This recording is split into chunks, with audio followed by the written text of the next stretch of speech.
us after his Harvard class dismisses for the afternoon. He's taking some courses at Harvard.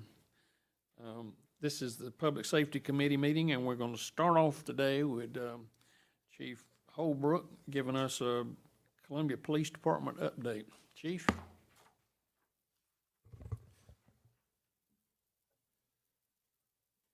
Perfect. Thank you, Mr. Duvall, Ms. Herbert, Ms. Wilson. Got 3 slides to present to you, and one, I'm going to start out with just an overview of kind of a year in review of our crime numbers.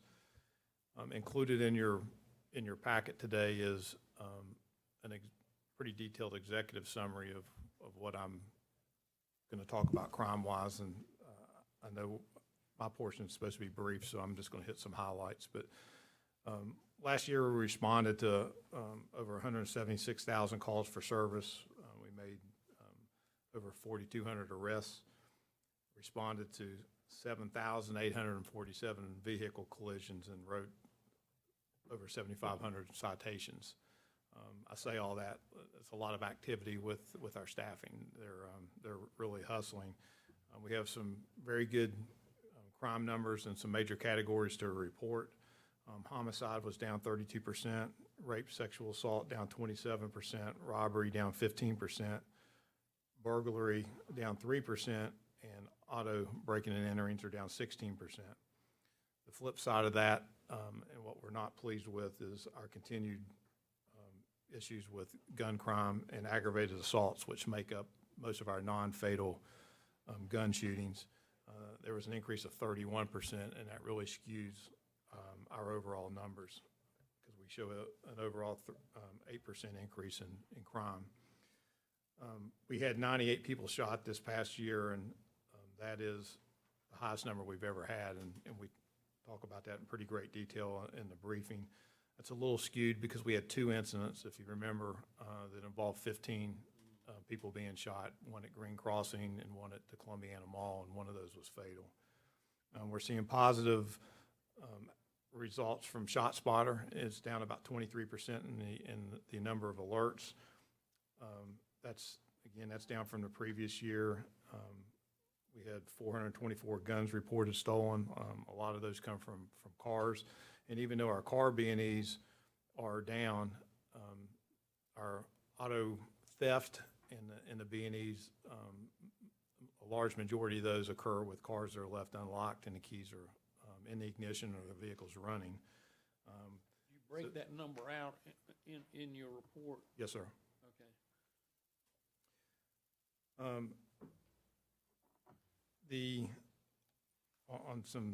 Considering the shootings that we have and some of the events we've seen just again recently in California, we continue to do active shooter training with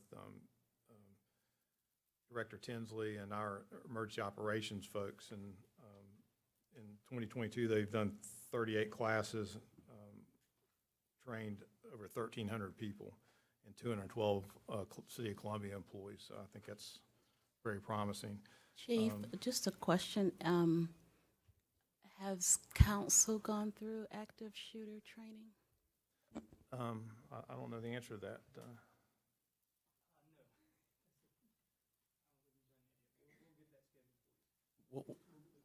What was the question? The highlight of the training is you get to tackle Harry. I've been, yeah, I went through it as a staff person, but not as a council person.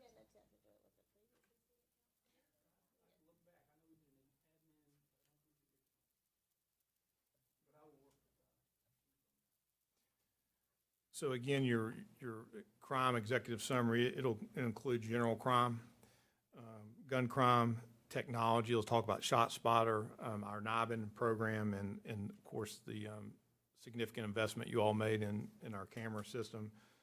We talk about overdoses in there. That is a widely, I think, kind of area that's not discussed as an emerging threat. We've had a significant increase in, we had 60 overdoses last year. And Our fatalities and the overdoses went down, but I attribute that to every officer carries Narcan and are trained in the deployment of Narcan. And that's a partnership we have with DHEC. We actually had 11 officers that were credited with life-saving deployments of Narcan and have been recognized for that. And then the last two areas that are discussed in your report are homeless-related matters and code enforcement accomplishments. Chief, on the cameras, where are we with the deployment? We're about halfway through with deployment, generally speaking, and we are getting ready to bring online our portable tower, so when we have events that we can deploy that. We have another one that we hope to bring online very soon, and our plan is to put one of the portable ones in Finley Park until there's some more activity with construction and some security down there with the construction. And Chief, we talked about this. I think I sent you something because in my neighborhood meetings, folks have seen 1 or 2 cameras. And so now they're saying, well, we want another one on this street and another one on this street. And can you just discuss how those decisions are made for where the cameras will be placed and whether or not we purchase hundreds of extra cameras so that people could make requests for them to? Can you clarify that? I can. So we've been very deliberate and data-driven on our camera placements. These cameras are, very advanced, and they do a lot of different things and allow us to do a lot of different things with them. So very similar to even with our old camera system, we try to put them in places that are heavily traveled, where you have ingress and egress to neighborhoods. They're not designed to necessarily, just at a whim, because we had an incident, put it there. Now, we do have the ability to put temporarily cameras up if we have a hot, something that kind of flares up. We do deploy those for those situations and have been very successful. We don't have cameras sitting on a shelf that we can just in a whim put out there, but it's fluid, so we are flexible, and we can always look at certain situations and see if it's something that's within our budget or something that we might be able to shift for a period of time. But a lot of times, and it's actually in your handout, Apple Valley is a great example. That's a city county kind of donut hole back and forth, and we were having repeated shootings. We deployed one of our cameras out there temporarily, and they were able, from the EOC, Real-Time Crime Center, they were able to watch people complete a drug deal with weapons and just direct officers right in, and they just pulled right up and made several significant arrests and seized drugs and firearms. So they are, I think they're going to be a force multiplier for us, as we always talk about. I noticed the new cameras are fairly obvious. They look different, and they've got the big blue light on.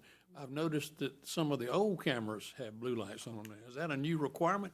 No, we just like to lead from the front, and it's called copycats is what it's called.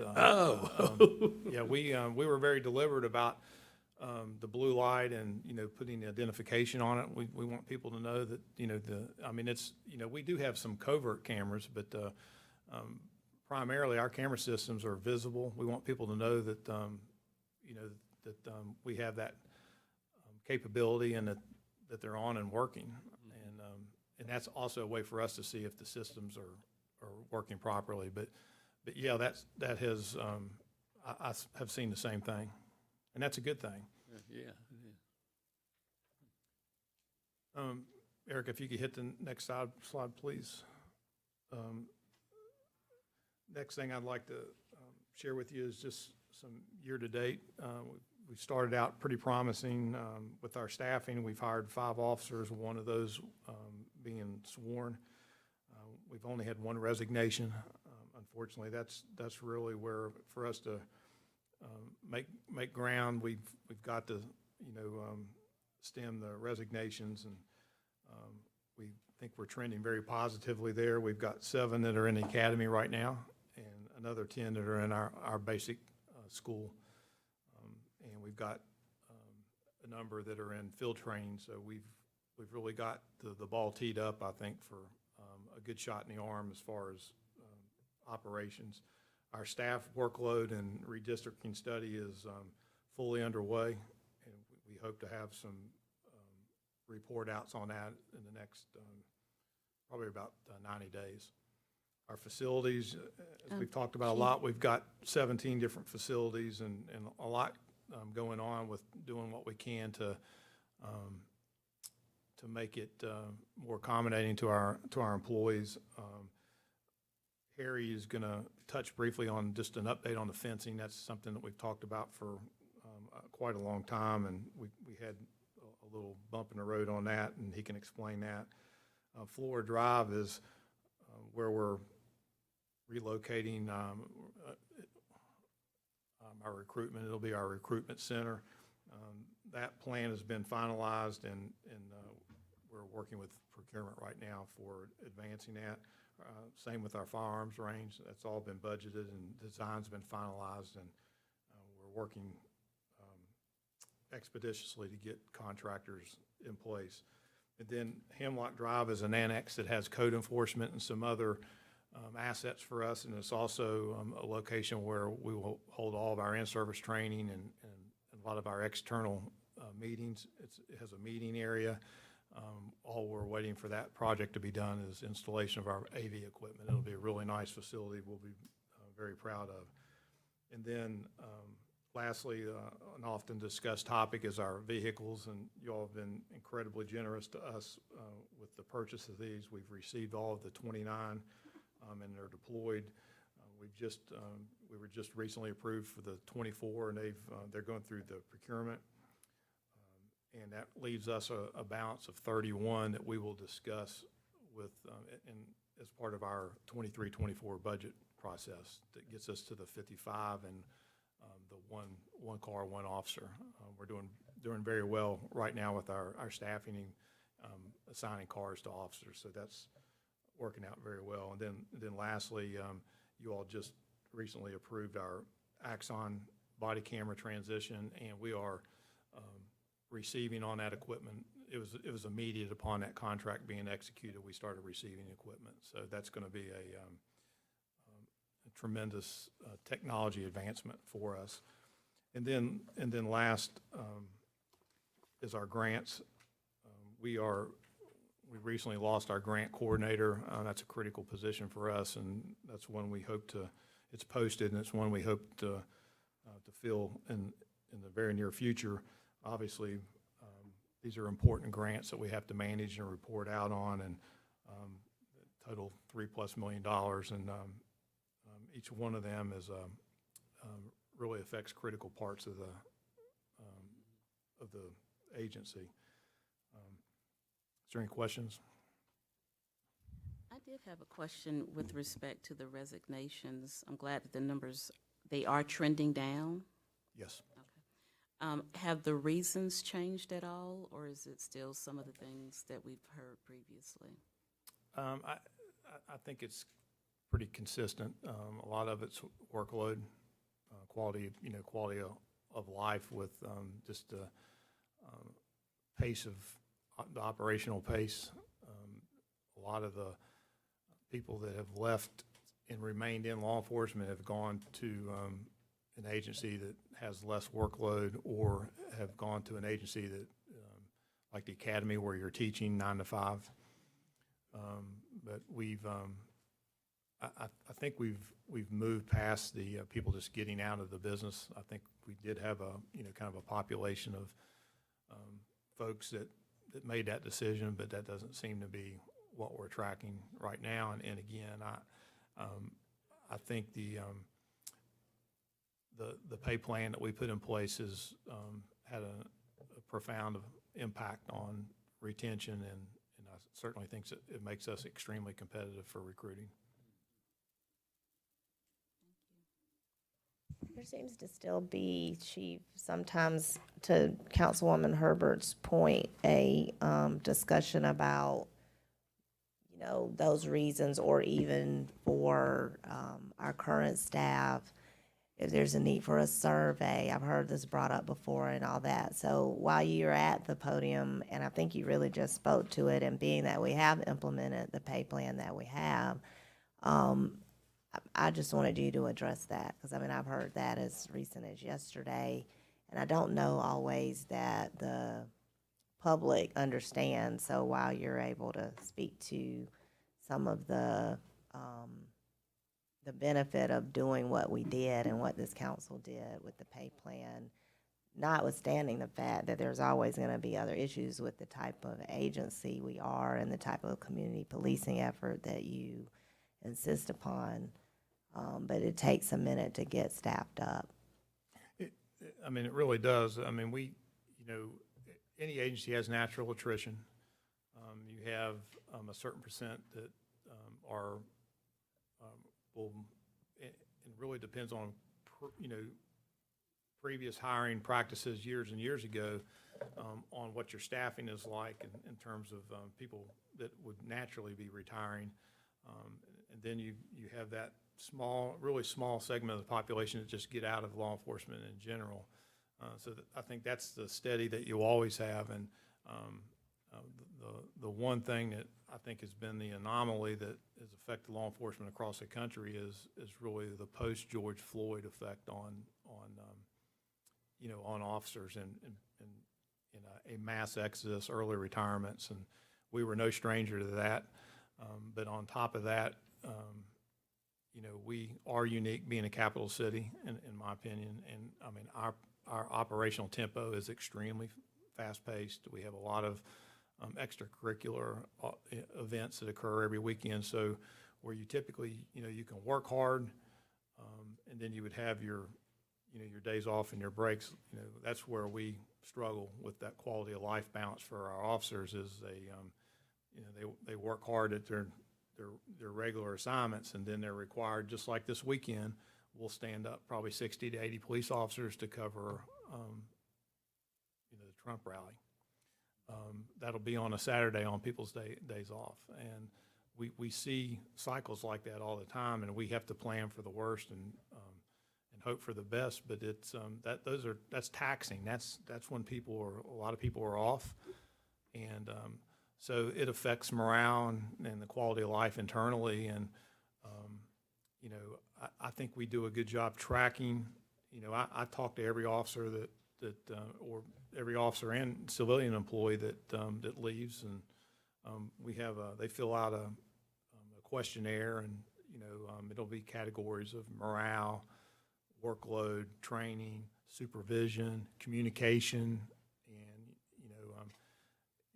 it's pretty consistent what we see. I will be quite honest and say that we have areas we need to improve. I mean, communication is always an Achilles heel, I think, with any organization, and we're no different. And especially this younger generation of men and women that wear a badge, they ask a lot of questions and they expect answers, and they're not as patient. That's a good way. But we have to adapt to that. I mean, we have to change our leadership and management style, and that's something as an agency that I don't think we've hit the sweet spot on that yet. That's an area that we've got to continue to improve upon, myself included. Chief, when we have extracurricular activity at the State House, such as the rally coming up this weekend, do we get any reimbursement from the state? No, we don't. Even if it's a state-sponsored thing like the inauguration? We do not. And so there's a couple ways to look at that. So they're handling law enforcement security on the State House grounds. But because of where the state capitol sits right in the middle of our city and downtown, you all have seen time and time again that people park, walk, they're on the sidewalks, oftentimes across the street. Any large-scale event there affects a general radius around around the State House, and that's where we tend to have the problems. You know, you can't carry a weapon on State House grounds.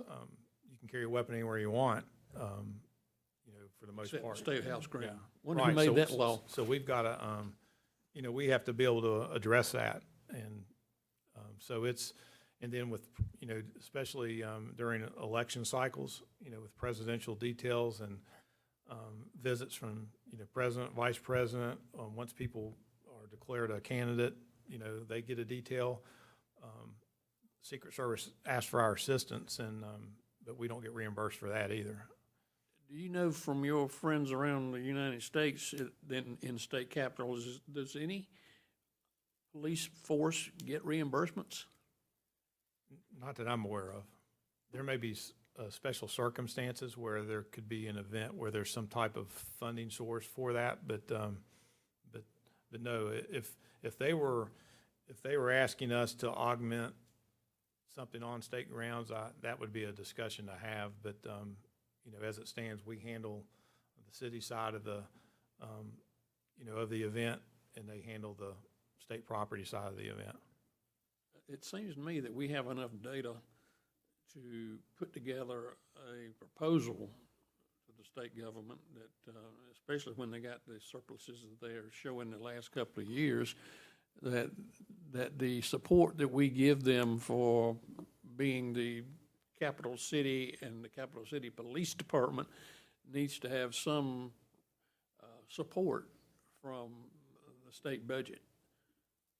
It would certainly help us, I believe. Well,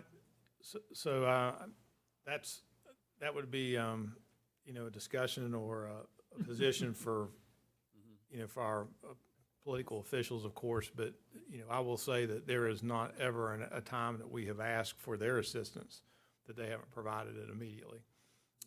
So just like we see with all of our law enforcement partners in the Midlands and throughout the state, we have to assist one another for large-scale events, and we do it, you know, all the time. And, you know, I think there's probably room for discussion for long-term plan, maybe annual events that require that from us in terms of the State House. But, you know, these pop-up events and stuff that we have, I think our relationships and partnerships we have are, you know, probably sufficient for that.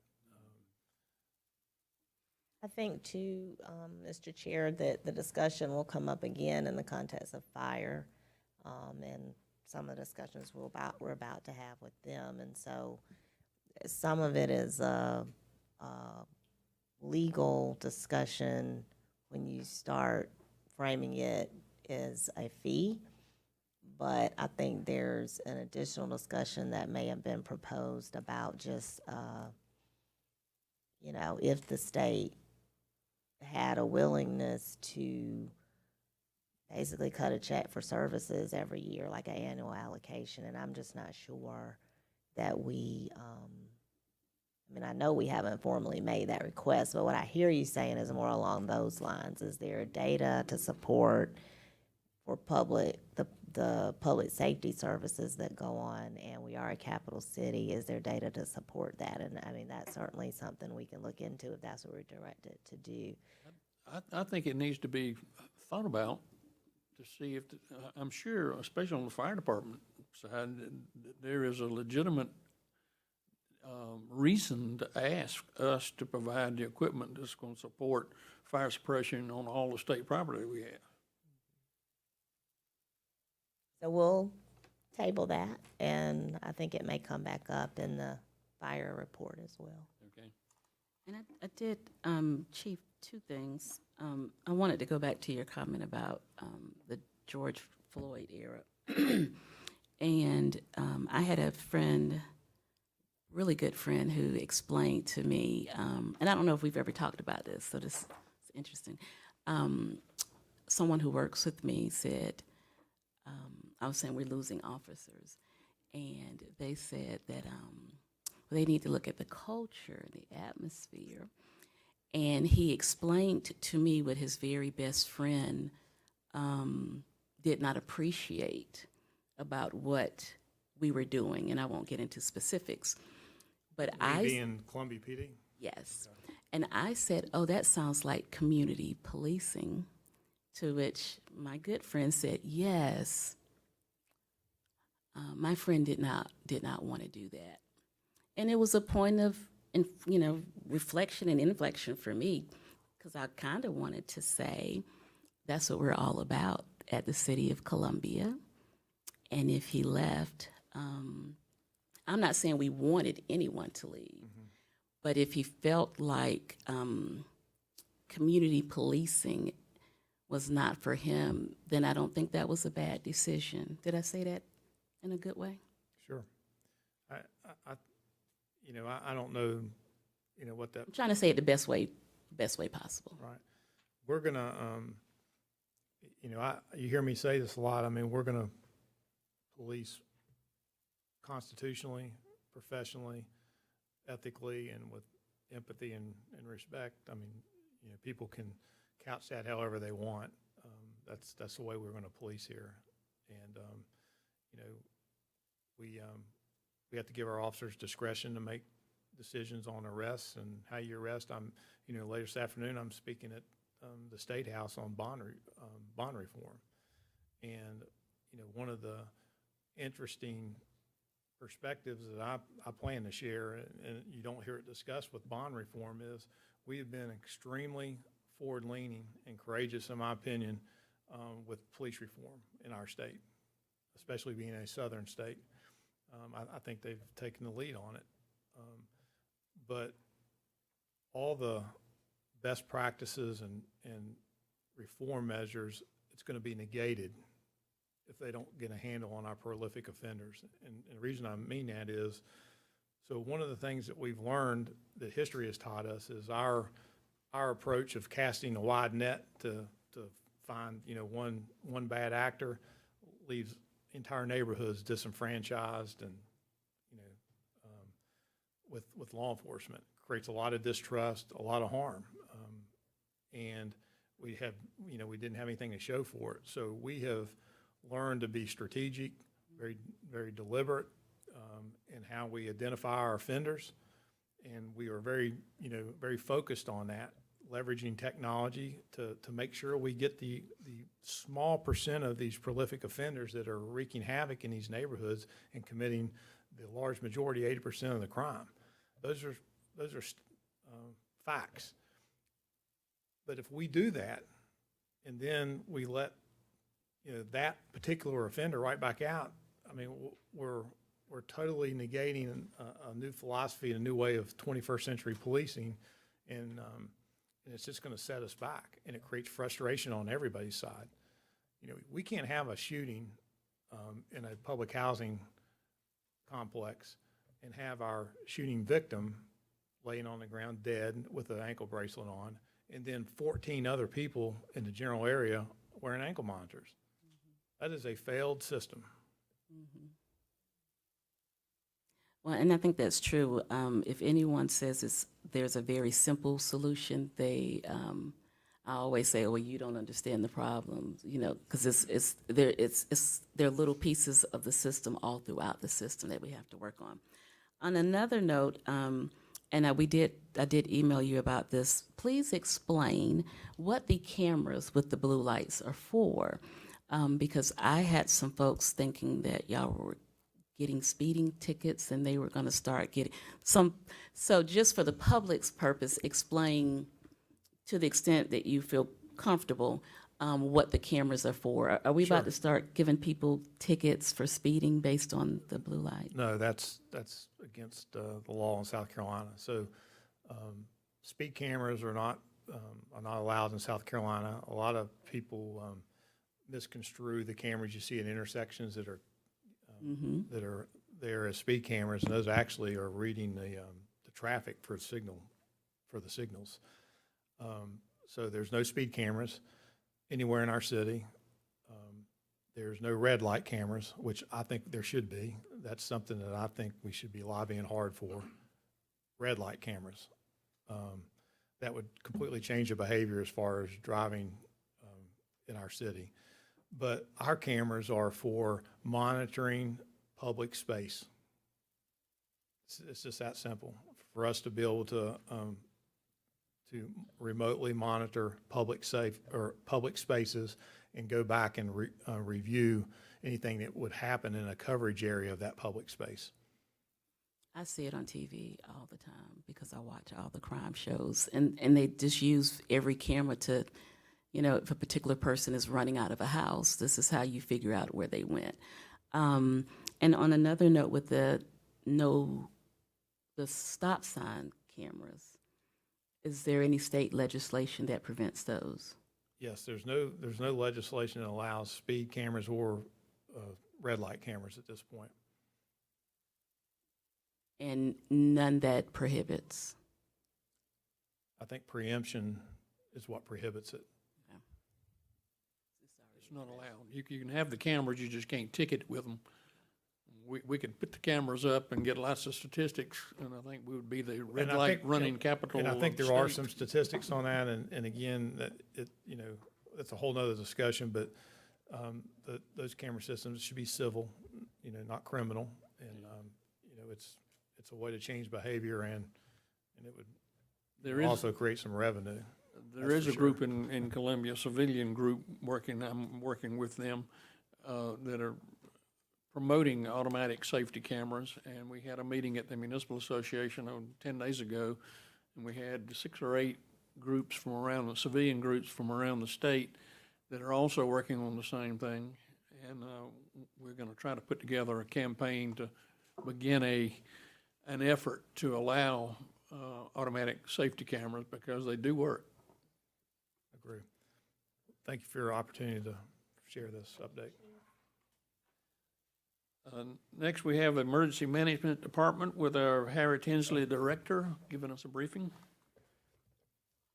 Good afternoon, Chairman Duvall, Councilor Herbert, Madam City Manager. Thank you for the opportunity to speak this afternoon. Within your packet, you should have a brief slide deck. I'll go over some highlights for emergency management and answer any questions you may have toward the end. So, are you going to do the slides, Erica? Thank you. So, just a quick update on a couple things. As the chief alluded to, we do continue to provide, along with CPD, the police department here, active intruder training. We call it AIT for our city employees. I will say that we started this venture, I think it was in 2017, and we have moved through. We had a pause during COVID, as everybody knows, and we've started spinning that back up, and we had classes as of last year, and we're going to roll out new classes this year. Right now, every month we'll be doing classes, and as we need to continue to do that. Also, recently, emergency management, working with the police department, support services, and IT, added security cameras to the Rapid Shelter Columbia site. Now we can monitor those from the EOC. Also, we provided the capacity to monitor in the security guardhouse on site as well. Also, we have been working on a project to bring in the police department's two-way radios, which are GPS tracked. We integrated that layer into our emergency management common operating platform, which is, we call it Alistar. And we have programmed and ingested 400 plus radio units to this point, and that increases officer safety. Chief Holbrook and I have been working on that project for a while, and Mike Cothran, emergency management specialist in our EOC, has really been the spearhead on that and has worked a ton of hours to get that done, and we appreciate those efforts. Yes, sir. Harry, just for information, that gives you the ability to track an individual officer location. Yes, sir. We have the capacity currently right now to track them 3 ways. We can track their vehicle, which is their automatic vehicle location computer. We can track them through their smartphone when they log in for an event or something happens. If a critical incident happens, they'll either log into that. We can track them that way, and we can also track them by their radio. And we ping that radio, and we get an update about every 15 minutes or so. And then we can do a breadcrumb track too. Let's say if we got a location, we can go back and see where it's pinged at. And this is right now, the officer, the duty watch commander, can do that from his vehicle. We can do it from in the EOC. You can do it from my iPad here. We've made it very user-friendly for the initial incident commander that comes on, and then as the CPD command staff, and then if we end up having to support that mission, we can do that from inside the EOC. We were very excited about that program. Also, we've added 2 911 computer-aided dispatch consoles, we call them CAD consoles, into our communications room in the EOC. That is a heavy lift. We are finalizing some testing on that, but that will increase our emergency operations communication capacity. It is basically an extension from the PSAP at the fire department headquarters inside the EOC. So anything that happens, in the hierarchy of that incident or disaster or emergency, we can see what's going on right there inside when we request tactical dispatchers from the 911 center. Also, we, as Chief said, we're continuing to integrate the Emergency Operations Center with the Police Department's Real-Time Crime Center. And we are monitoring the rollout of the camera systems that the Chief spoke of. It's about halfway capacity, as the Chief said. We are, next week, we'll be finalizing some network configurations inside our EOC so we can make sure that we can provide the live streaming bandwidth capacity inside the EOC. So we're starting to spin that system up. Once that is, I would say, go live would probably be somewhere around late spring, summer of 2023. So we'll be testing that system pretty heavily here pretty soon. You can already use 51 of them, though. Yes, sir. We have 51 that are operational. There's more out there, but the system, the backhaul of the system is being built, and there's 2 parts of that. There is a LTE backhaul, which is wireless, and then there's a point-to-point Cambium system that our vendor is building out for us now. So they're doing some testing. Sir? Mesh network. Yeah, exactly. Yep. So we're excited about that. That has given us some real-time eyes on seeing what happens, and these things gives us a great common operating picture when we're trying to spin up for any kind of emergency, weather-related issue, or you name it. It gives us the opportunity to have eyes inside the EOC, which is important. The other in September, Chief and I and some others gave a tour to Leadership South Carolina's 2022 class, and I think they were pretty impressed with what we've been able to provide, leveraging the leadership of y'all, policymakers, and leadership of our city manager and police chief. We've been using some pretty good technology. I mean, y'all know what all of them are: ShotSpotter, Alistar. We've got a lot going on, a lot of moving parts. So that building across the way is pretty impressive, if I have to say so myself. So in 2023, as the chief alluded to, January is always a busy month for us for some reason, but anyway, we were able to use our city EOC as the incident command post, where state and local partners collaborated in that building with the governor's inauguration and then the 2023 King Day event at the Dome. And the one thing I will say about that location over there, we are collaborating and coordinating with state, local, any federal partners this weekend, as the chief talked about, this Saturday. It's crucial during any kind of a planned event or an emergency that folks, that the key decision makers, are in one central location and can make decisions collaboratively in their sphere, and then also coordinating. So like the chief says, if something happens on the State House and it goes into the streets of the city and they've got a traffic management and things of that nature, we're all making the same decisions right there collectively, and that's crucial. We didn't have that during the flood of 2015. So Who makes the decision that on King Day at the Dome we're going to activate the EOC? We'll typically get a request, and this request came from SLED, could be co-located in that location. We work the Alistar solution system. They enter their information, their people that are assigned to it. PD enters theirs, fire enters theirs, and we put it up on the video wall in there, and we monitor that. So they asked me for that, and we are fully leaning forward on any kind of collaboration. SLED's using the same Alistar system that we're using? Yes, sir. We are pushing that heavily in our state, and there's a point in here on the next slide, I'll get to it, but because that is a key collaborative issue. It's one thing for everybody to be in a silo that, BPS is responding to their people, SLED is responding to their people, police is responding to their people, fire. And when you start having to make critical decisions in a timely manner and things start to scale up, you want to have those people in the right room. And we've not only given the capacity to be in the right room, but also do it remotely. So we're running that hybrid thing, so anytime there's something happens, we can scale up pretty quickly and collaborate together.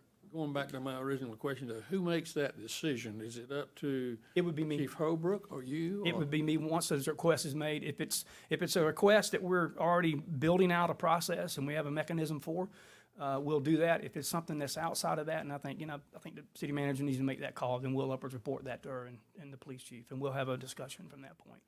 But a lot of this is just lower level folks who are running the day-to-day operations. It's not the command folks. Chief's not in there. Chief Jenkins is not in there, but their people are, and that's what's The crucial. real workers.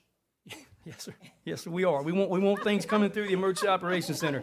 If something happens, you want to know what's going on, you should work through the Emergency Operations Center. That's the central clearinghouse. Tell the truth, that's true. So we're going to continue with some of our training programs and spinning up the Real-Time Crime Center as we work through that process. As I said just a little bit ago, we're going to establish a working group with our state and local partners with using our Alistar solution and continue to work that through as planned events, emergencies, and things of that nature. Those are some things we have going on, and we'll continue to, as we build out, or police department builds out their camera system, we'll be making sure that we can ingest that into their real-time crime center, into the EOC, and we'll continue to do that moving forward.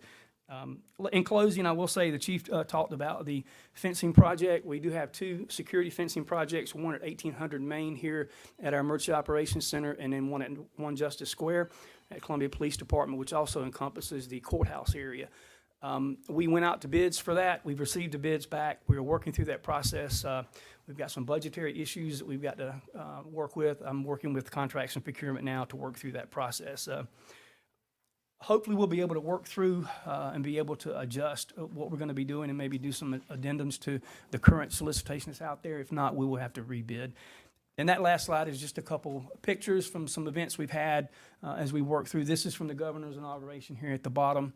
The active intruder training, some other things we've had. But pending any questions, that's my report. I wanted to try to be as brief. We'll give you some highlights. It really is an impressive center. Thank you. Thank you also for your support too. Yep, Ms. Wilson, thank you.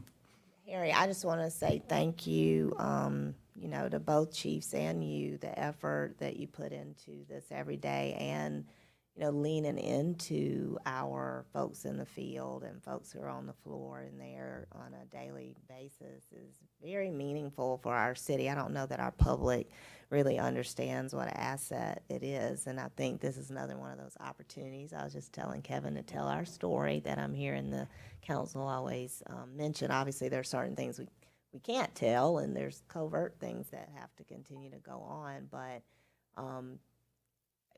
it means a lot to me because if you think back to 2015, we didn't have this. We didn't have Harry's role. And it became very apparent to me after the flood that, we needed to go in this direction. So to see the evolution since then and, how he has totally embraced it, he's not excited at all about this, if you can't tell, it means a lot. And I think that we just want to keep encouraging everything all of y'all are doing, so I appreciate it. One of the things I think Assistant City Manager Benjamin had reminded me of recently, I forgot what made us think about it, but was not just thank you for the trainings you're always doing with our team. Yes, we will absolutely need to include City Council with trainings like the active intruder trainings, but also infrastructure that we have with the defibrillators. I think we've seen how people knowing how to do that on a moment's notice saves lives. And I think we have invested in those. I'm just not sure if we've done the training. Is that what your concern was, Pam? Yes, ma'am. Okay. We were working. That's a very good question. We were working. I spoke to Director Rump earlier this week. We were talking about the training. We've got an option here that with some of the vendor that provided our AEDs that we purchased. Our Parks and Rec has purchased. Our Fire's purchased some. We've purchased some. We have them in the buildings. We're trying to get that training provided within that company, and we think we're going to be pretty close to that. So we're working through those details, and as soon as we get that buttoned up, we'll communicate that, and we'll be able to provide that too. Okay. I know one of your objectives was to get the CPR provided, so we'll be working on that. I would like to point out one thing too, and I know Chief Holbrook is okay for me saying this. I appreciate Chief Jenkins, Chief Holbrook's support. Couldn't do anything, what we do without them. But there's some folks in that building over there that work hard. they Emergency do. Management Specialist Mike Cothran, Yes. Backbone, my Administrative Specialist Tracy Beamer, and Inspector Sellers, Johnny Sellers. I tell you that they are always working around the clock. They are. And No doubt we just about couldn't do it. what we do without them, so Very true. thank y'all. Thank Thank you for you. your time. Thank you, Harry. The mayor's probably got about 10 more minutes. Do you wanna take a, you need to stop at this? No, we're ready to keep Okay, on we're trucking. ready to go? Yes, Okay, sir, all unless right. you want to. That's up to you, Mr. Chair. No, I'm ready to go on. and, Okay. We've got fire department coming up, Assistant Chief Folsom. And You wanna, oh, Chief gonna lead off? Okay. Chief Jenkins, we're delighted to have you with us today. Well, Chief Jenkins, I know that you're Superman and you're trying to push through. I know you've been a little under the weather, so that's why we were deferring to your able-bodied assistance, but we're glad to see you. I mean, we can if that's what y'all want. What's that? I mean, I can go ahead and let them do it. No, it's up to you on how you're feeling and what you're feeling up to. We're glad you're here, but, you know, I keep it real. I'm all about how we're feeling and what we're up to doing, so. Being that you're here, we assume you're up to the challenge. If I get to the point where I feel like I'm gonna fall out, I'll tag them, okay? All right. You got a lot of folks right there who I think got your back. So, thank you, Mr. Vaughn, Ms. Herbert, Madam City Manager, and appreciate this opportunity. And basically, just want to give you a brief update. I know it said 5 minutes, but as I was looking at my watch, I know everybody ran over 5 minutes, so if I run over 5 minutes, don't hold that against me. So basically, just want to talk just about the staff research and purchase of new software programs. The new software will allow the department to create a daily fire operations management system. The system was designed to streamline software application with the goal to reduce the number of current software applications. Well, what I would like to do is I'm gonna get Chief Brochus. I want to come and just kind of give a briefing on this software, if you don't mind. While Chief Brochus is coming up, I would be remiss if we didn't, Mr. Chair, recognize Councilman Reverend Ed McDowell, the birthday boy today. I'm not sure if everybody knew that. I didn't see him sneak in, so these little blunt cupcakes are up here because we knew he might be sneaking in on us. So happy birthday, sir. We'll share the cupcakes before you leave. And I just have, I'm sorry, just a quick question. Are we talking about replacing an old system, or are we talking about implementing, give me a new, totally new system? The answer is yes.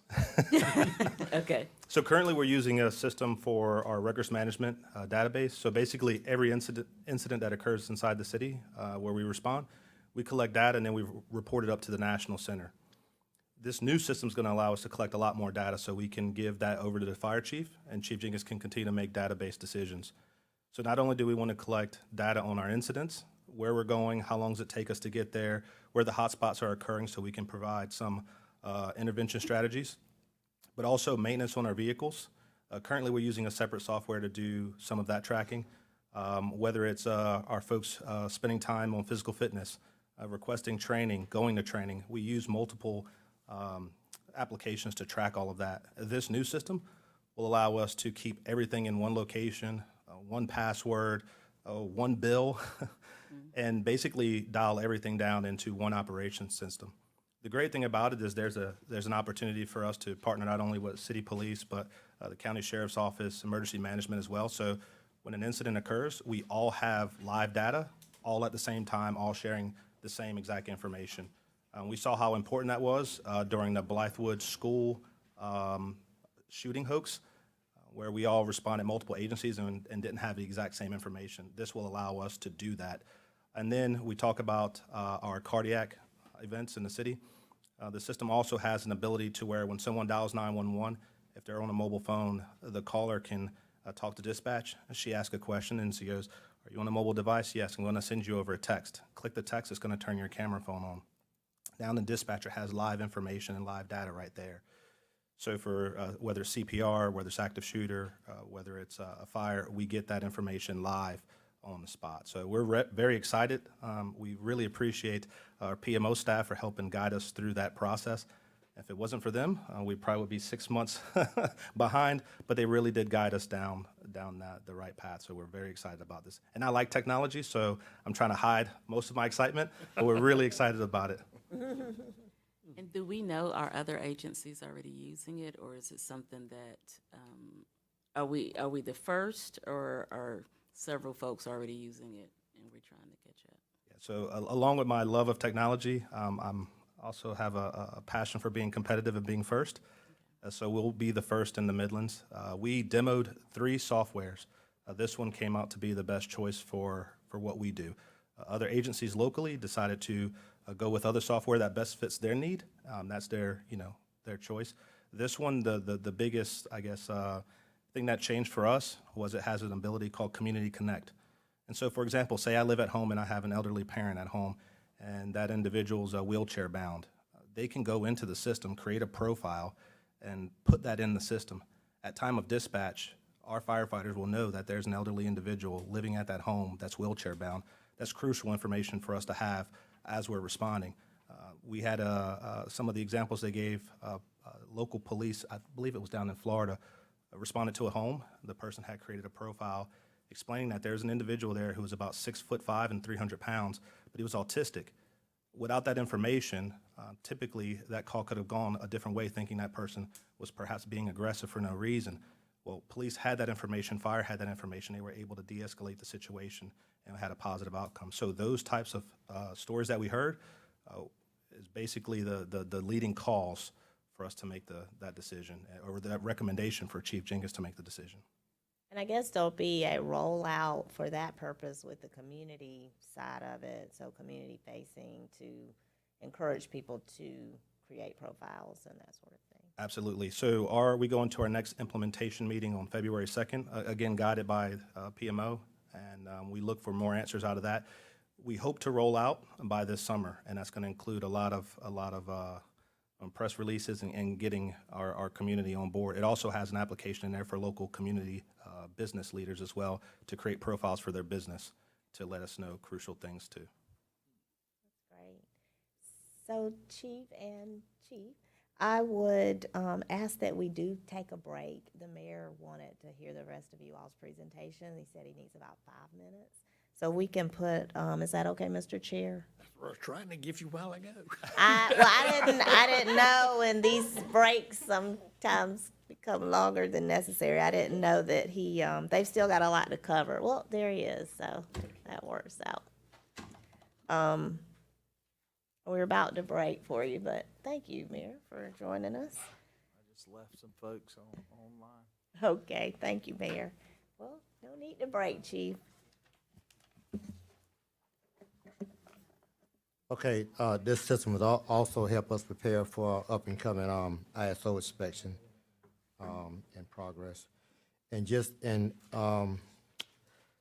We also did 820 hydrant services from July 22 to December 22. So that's not a yearly.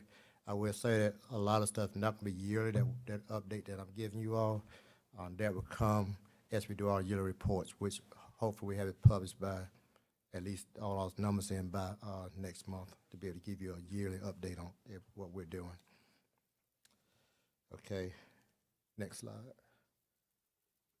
Also, When is the iOS inspection? okay, I know y'all are preparing, but when we're preparing. I would say, I'm thinking probably what we say probably around by summertime. Yeah, it keeps getting pushed back because you got one person basically doing it for the whole state, so it kind of keep getting pushed back, which is okay. I would ask Chief Poston to come up here and talk about our fleet stuff. To give an administrative update.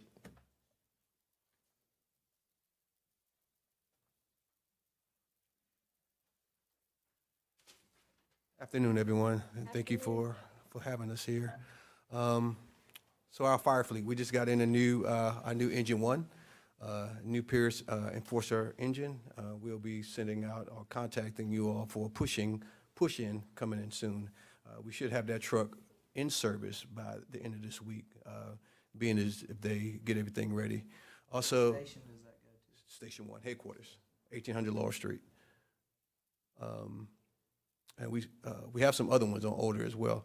2 F-150s for battalions 1 and 2 has came in. We're working through getting the systems installed. 6 Ford Rangers that goes to 3 different entities within our department, 2 to prevention, 2 to logistics, and 2 to training. This is good news for our birthday guy. We have our city and county has allotted the funding for the second set of bunker gear. So we're working through procurement now to make sure that we're using the ARPA funds in the correct manner. So, Hey, wait a minute. I don't remember him being at the fire committee when we made those decisions. Y'all giving him all the credit because it's his birthday? I mean, he's been a great advocate. it's the turtleneck. Okay, so on the facilities, we've been working with Missy Gentry. Right now, we do have a letter of intent for some property. So we're working through those, and hopefully that process, and I know Chief Jenkins has been working on this for 6, 8, 10 years to get this station built. So the great news is we're on track, and hopefully we'll be breaking ground soon. We also, Before we leave all of that, the fire fleet, can you talk a little bit about the reserves, what we have in reserves, and how that is? 'Cause I know we seem to be constantly having, especially sharing with the county. Can you just maybe enlighten us a little bit about where we are in reserve vehicles and how they're functioning so that we know as we're planning, because as you know, we're getting ready to go into budget session, and having some more, especially at the fire committee, going to have some more in-depth conversations, especially as we move towards a new contract here in the next year or so. Mayor, thank you for that question. And I'll give the city and the county, we've been doing a great job of trying to replace our frontline units. We know it costs money, but today's time, the prices are going up. I think it's 12% in the last 2 or 3 years, or honestly, the last 2 years. But our frontline fleet, right now, we only have, on the city side, we have one truck down. That's from the front line, and the reason being is a back-ordered part. Now, our reserve systems, yes, we are working on providing a better reserve system for both city and the county. You can't have a great or a good frontline fleet without a good, decent reserve fleet, and things happen. Our staff, we have 2 mechanics at fleet, and we're doing a great job working with them, both city and county, of getting them and keeping them on the road. The city, the fleet manager just started a program. Hopefully within the next 2 weeks, we'll go through all of our frontline fleets and just do PMs, and then we'll come back and address the small things, a windshield wiper, not a windshield wiper, but to say a mirror not functioning properly. But our major concern right now to keep them on the road and responding safely is to look at the tires, the brakes, and the oil and stuff like that to keep it going. So although it seems that we're in a bad state, based on the industry and and you can go any other fire service, based as a city and a county, we're doing a good job. But now, like the trucks that we have on order, we ordered ladder 7 and engine 12. Well, that's 20 months out. And the prices continue to go up. So Chief Jenkins has tasked us to work, on a proposal to justify bringing forward, 3 trucks, because the mileage are high. It's over 120,000 miles, and the age is getting close to full replacement. Now, we put in a 5-year plan, but what has happened, it has changed. If you go to Charleston, you ask some of our surrounding municipalities, the reason it has changed is because of lead time and price increases. And I will tell you, speaking to several mayors across the country, there's a lot of discussion around, what is the fire's role? And becoming the first responders for everything is creating more wear and tear on equipment and vehicles, which then refers to more costs. And so, this brings up this age-old question as we are moving forward, Keep that footnote, because Chief Jacobs is going to talk on that, because we did develop a plan and try to find some data to support some other things that we were looking at. And I think it renews the conversation about, should EMS and fire be a single unit to serve our community better and stronger, especially if you look at times of service and everything else, but it's also overall costing and resources. So I think this is probably a good time as we move forward, hopefully with this new study that we can really dive into that. But it is a conversation that's happened nationwide.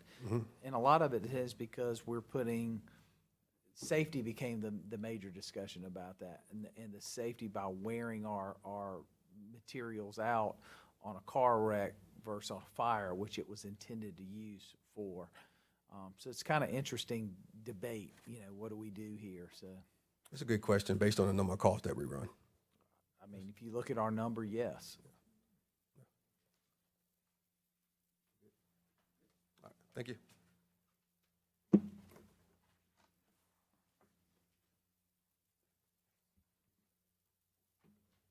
Okay, go to the next slide.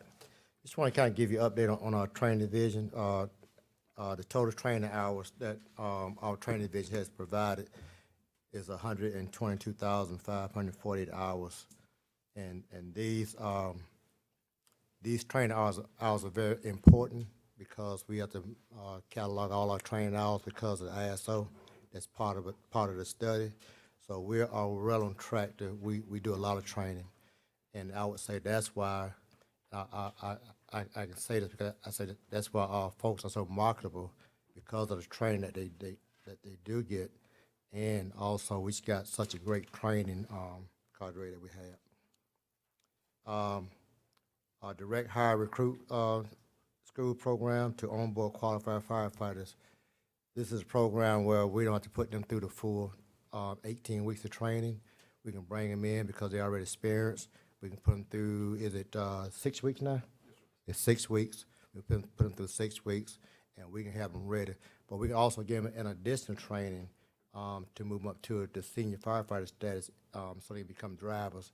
So we don't have to put them through, we don't have to onboard them and then put them through a driver training course. We can do that all at one time.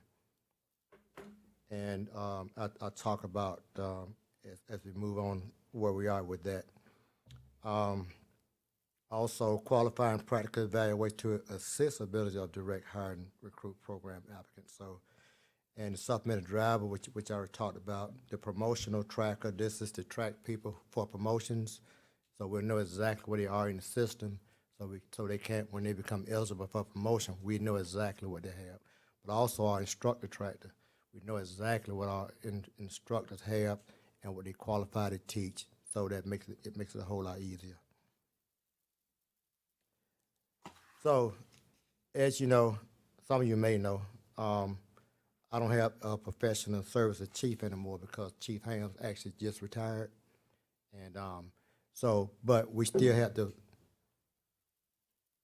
Somebody say something? Oh, my bad. So, but currently, we just brought in 17 recruits. They started this past Monday, so they'll be going through the full recruit class. 46 current openings right now is what we have. Now, some things that we did, and I got to give Chief Brocious and Mike DeSuma, they've been really heading this initiative. It's called a virtual ride-along. And basically what it is, they go out, they interview some of our folks. They have been the stars in this initiative.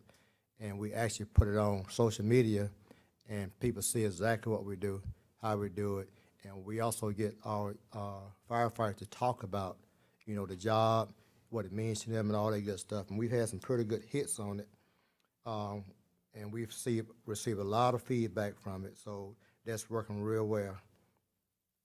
And like I say, we identified a diverse group of firefighters to participate in this promotion ad, highlighting the department and career. How are you reaching those folks? I think what we've discovered over the last 6 months, that for us, we gotta quit trying to recruit locally, because we're just pickpocketing from each other across the state. The virtual ride-along, or looking at innovating by going to other communities, you know, I mean, today in Milwaukee, it's about 0 degrees, and today here it's 57 degrees. You know, sending a video and sending the things of, hey, we're in a different world today.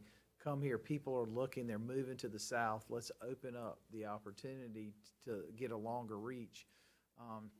Because we're really hurting each other in the different cities. A big discussion last week too about recruitment, you know,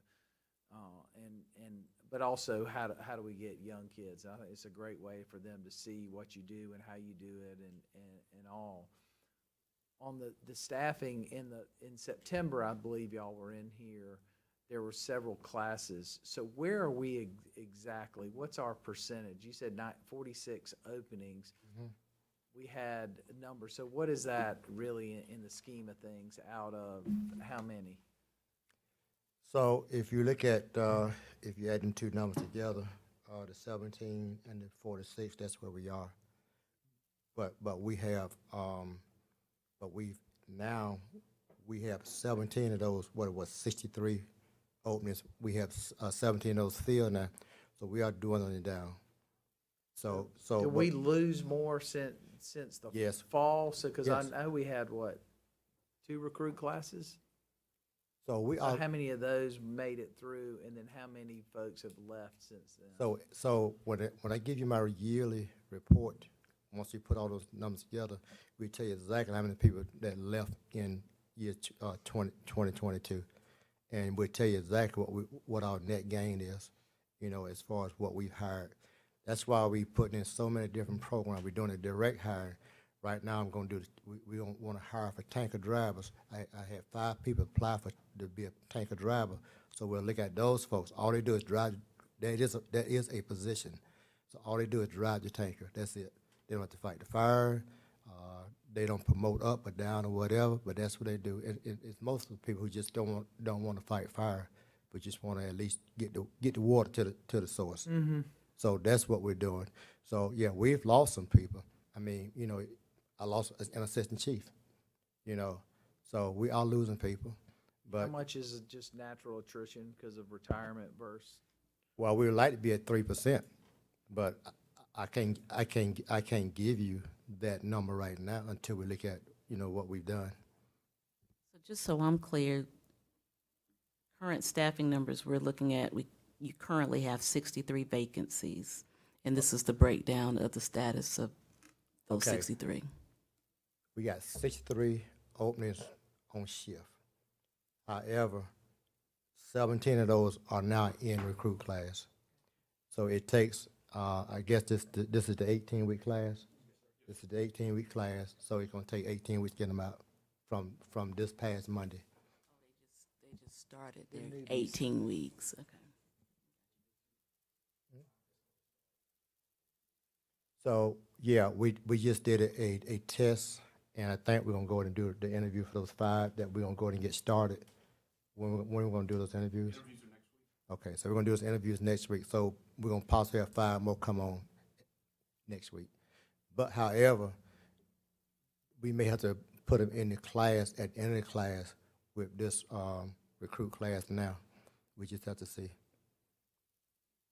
So, you know, and I'll tell you right now, and anybody would tell you, I have never seen 100% graduation from recruit class, except for when I first came here. Seriously. The standards must have been low. Well, it was only 4 of us. And the training was, you see that truck? Yes.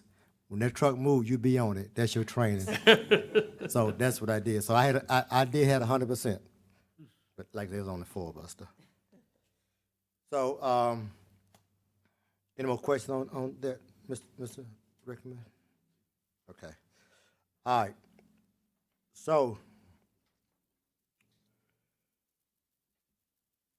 if you look at our fire prevention, we've done over 5,700 inspections. Public education, we've done over 1,500 demonstrations completed. We've installed almost 450 smoke alarms.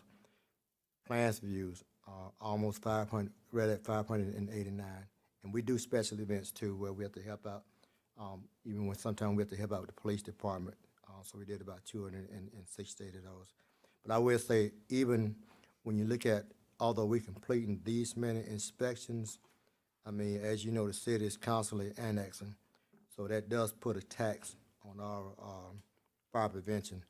And even for education, as people move in and people want more and more education on fire education, and people needing smoke alarms, you know, that really taxes us. And the plans review, you know how much development we're doing right now, so that taxes us as well.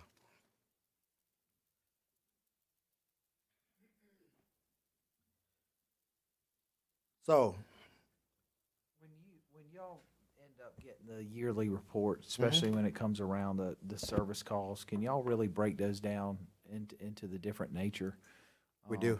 I know you've got 60%, but I'm curious about, how many false alarms, We got so that. this is a big discussion, how many fires, et cetera, and how, how we had to do it. I mean, when you look at the, 237 times you use a defibrillator, CPR 346 times. I mean, these are all part of the information we need to have for future discussions to make sure that we're providing the best service for our community. We break all that down in our insert in our report. All that's broken down. And I'm do y'all not- have, as part of your gear, do y'all have some separate gear to protect yourselves against fentanyl and so forth when you're in a situation where you have overdoses and others? Do y'all have special gloves? I noticed that this was a discussion we had in Washington. Obviously, fentanyl is a bigger problem than we all. I know that we have Narcan and everywhere, but other protective gear because, I mean, our guys are going from one event to the other, and there may not time to go get a second set of gear and change it. Have y'all looked into investing in some gears that trained personnel can have in addressing it? Because the exposure of fentanyl to individuals and what we're seeing has increased in a lot of more populated areas.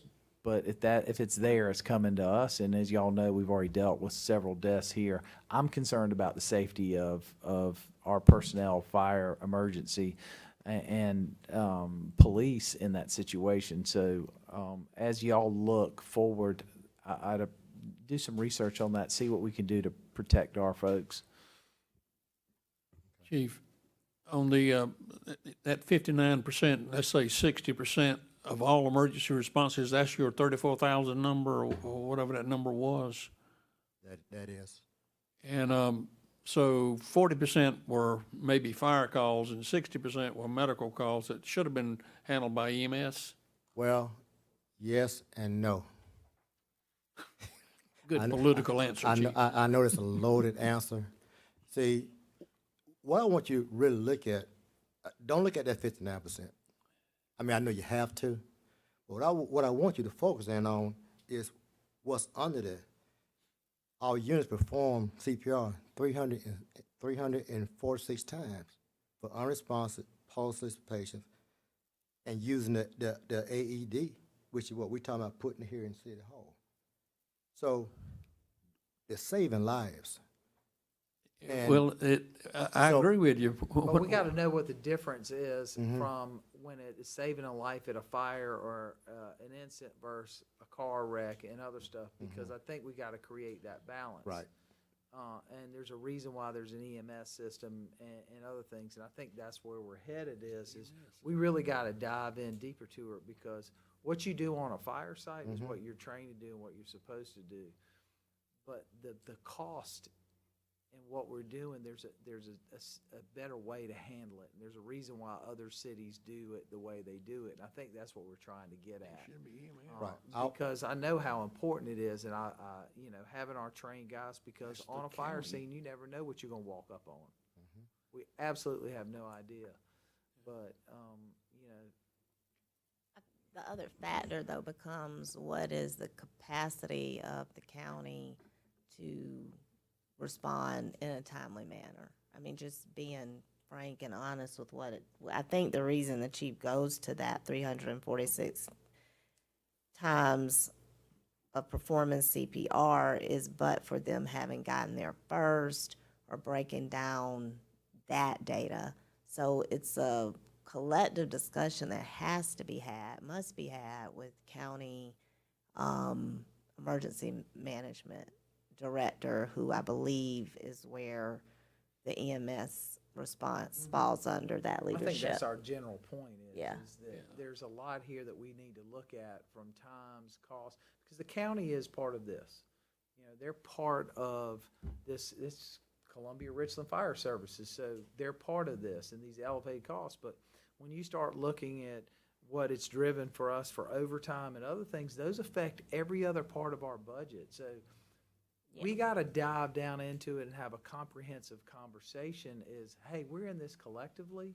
How do we work together, and how do they and the city come up with a better plan that saves lives and provides the service that we've all committed to provide our citizens? I think that's where we're headed there. It's not about, oh, we're going to push that somewhere else. No, let's figure out what's the most effective and efficient way to provide that service. But when we look at things, sometimes we look at that, but we don't think about all the others. Well, every time we go to an event that's just a car wreck and we don't provide any service, we put our guys at risk, we put the trucks, we put added mileage, other wear and tear and all of that. Well, that affects everything else. So I just want to make sure when we look at it, we're looking at it all and say, all right, this is how we can do it. Because the one thing we want to do is make sure that as a county, and I say that because I believe we're one area that we're providing that service. So I just want to make sure that, you know, not trying to pick on or push on, hey, we got to dig into these so we know what we're pushing forward. And I do have a question as, I guess, a newer person. Is this a trend? Are these numbers with respect to how many times our responses are medical in nature? Has it always been this way, or have we seen numbers trending up, or? I think, and Harry might know this better, when we first started this, I think we probably ran a lot more calls. Well, percentage-wise, I think we might have ran more calls, but we called that number down some because we don't run every medical call that comes in. It has to meet a certain category.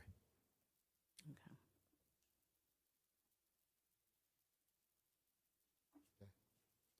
So I do want to say, when you're talking about responding to automobile accidents, you know, we have entrapments. We have to respond to entrapments. I mean, we had the equipment to cut people out of cars. So There's no doubt. Right. There's a role there, but right, we also got to look at the bigger picture and plan ahead, because what we're talking about is not just today, it's 5 years from now. We got to be thinking that way when it comes to, especially when we're sitting down with the county, because I know they have an Right. interest of making sure their That's right. citizens are as safe and are getting the attention that they need. And I know there's a lot of questions around all that right now. okay. So I also did want to point out the fact that, you know, we had to administer Narcan roughly 200 times, you know, for people with overdose opiates. So And that brings up, you know, question about opioid money. With all the money coming, can we redirect some of that money into our fire service? I mean, they are our first responders, you know. And we did with the guaranteed funding Mhm. allocation, the police and fire were part of our response on how we would use those funds, Mayor. I think we're getting another allotment, right?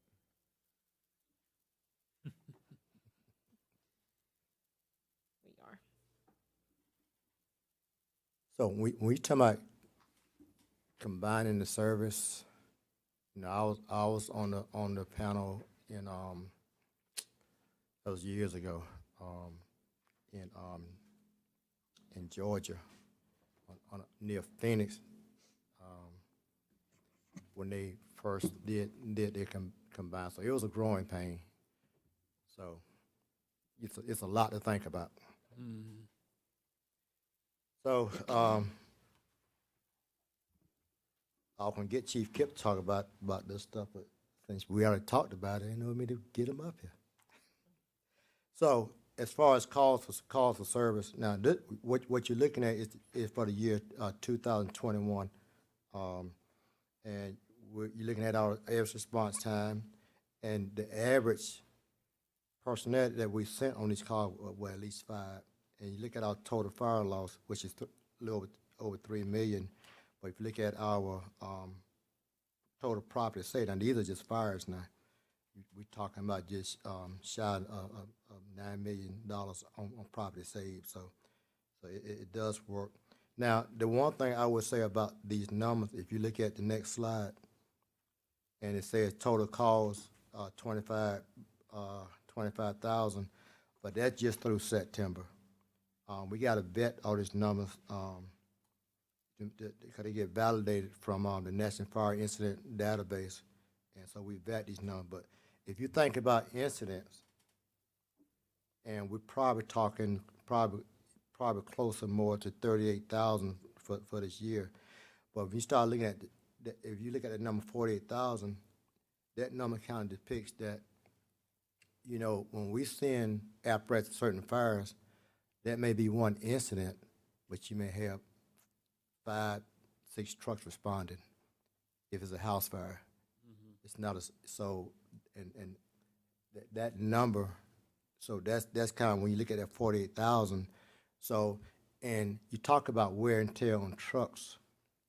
You know, that's how we're gonna kind of we feel like we can really capture that data to give you a true number of how the trucks are responding and why we got so much wear and tear on it. It's not like it used to be. The city used to be 10 blocks long in any direction. You know, I mean, I know it's more than 10 blocks, but these trucks didn't run as much. But now these trucks, they really run a lot. You know, one time I can remember back in the day, you know, we had a 5-year truck, and they probably had but 5,000 to 10,000 miles on it. Trucks don't last that long no more because of the wear and tear. What is good intent? I've never seen that as a category item. What does that mean on the incident types? Getting the cat out of the tree. Good intent has several, and I don't have the meanings with me right now. One of y'all want to talk about a good intent call? So a good intent call would be. Don't upset the clerk now. She's the glue around here. So Councilmember Duvall joked about the cat in the tree, but sometimes that's considered a good intent call. Or, you know, the fire service has really turned into everyone's automatic call, right? So I got a pipe busted in the house. We saw that during the winter storms. They dial 911, a fire truck goes. We'll turn off their water. I've got something going on with my washer and dryer. You wouldn't believe some of the calls we get. And it's a tough call. You know, you tell people no, or you go out there and you do a service for them. So we're here to serve, and when we get called, we go. So what we were just talking about in the back row is really dialing in to the mayor's point about how do we prevent some of those 911 calls, whether we use our data, education. Chief's got us working on some false fire alarm initiatives, how to prevent those things. Those things are really what wear down our trucks quicker than anything else because they're necessarily not an emergency call. It's tough to say that someone's loved one has fallen on the floor and we're not going to respond, right? That's an emergency for somebody. But how do we take away the non-emergency calls? How do we prevent those from happening? I think it's going to be the discussion that Chief's going to task us with coming up in the next year or so. Yeah, and you know, that makes you think, well, what if I send a Tahoe with 2 guys who are EMS trained versus sending an entire truck or 2 trucks emptying a station. I mean, that's why I'm saying, trying to understand that so that we can plan for the future, I think is so key. Because I think it's, every time you throw on all that gear and you load up all that truck and this and that, I mean, it's wear and tear on our folks as well. Yeah, the mission is to prevent the 911 call from ever happening. And the way to do that is using that database that we spoke about earlier, collecting that information, finding out what similarities there are that exist amongst those that are calling 911, and then putting in intervention strategies to prevent or reduce the amount of calls that are coming in that are non-emergencies, community paramedicine, and so on and so forth. So, Yeah, when we took the 911 and did a hotspot, ACM Simon set us up with a hotspot from it was amazing how many multiple services we were sending for incidents, and it seemed to be the same areas. And we're sending everybody, police, fire, EMS, and so you start seeing the drain on the resources and what that costs us in the long run. So how do we provide that service without draining 2 other resources when one could handle it? And I think that's our overall mission. And I wanted to ask a question along those lines. Unfortunately, my home was one of those false alarm homes where one day I looked up and Did you burn the greens again?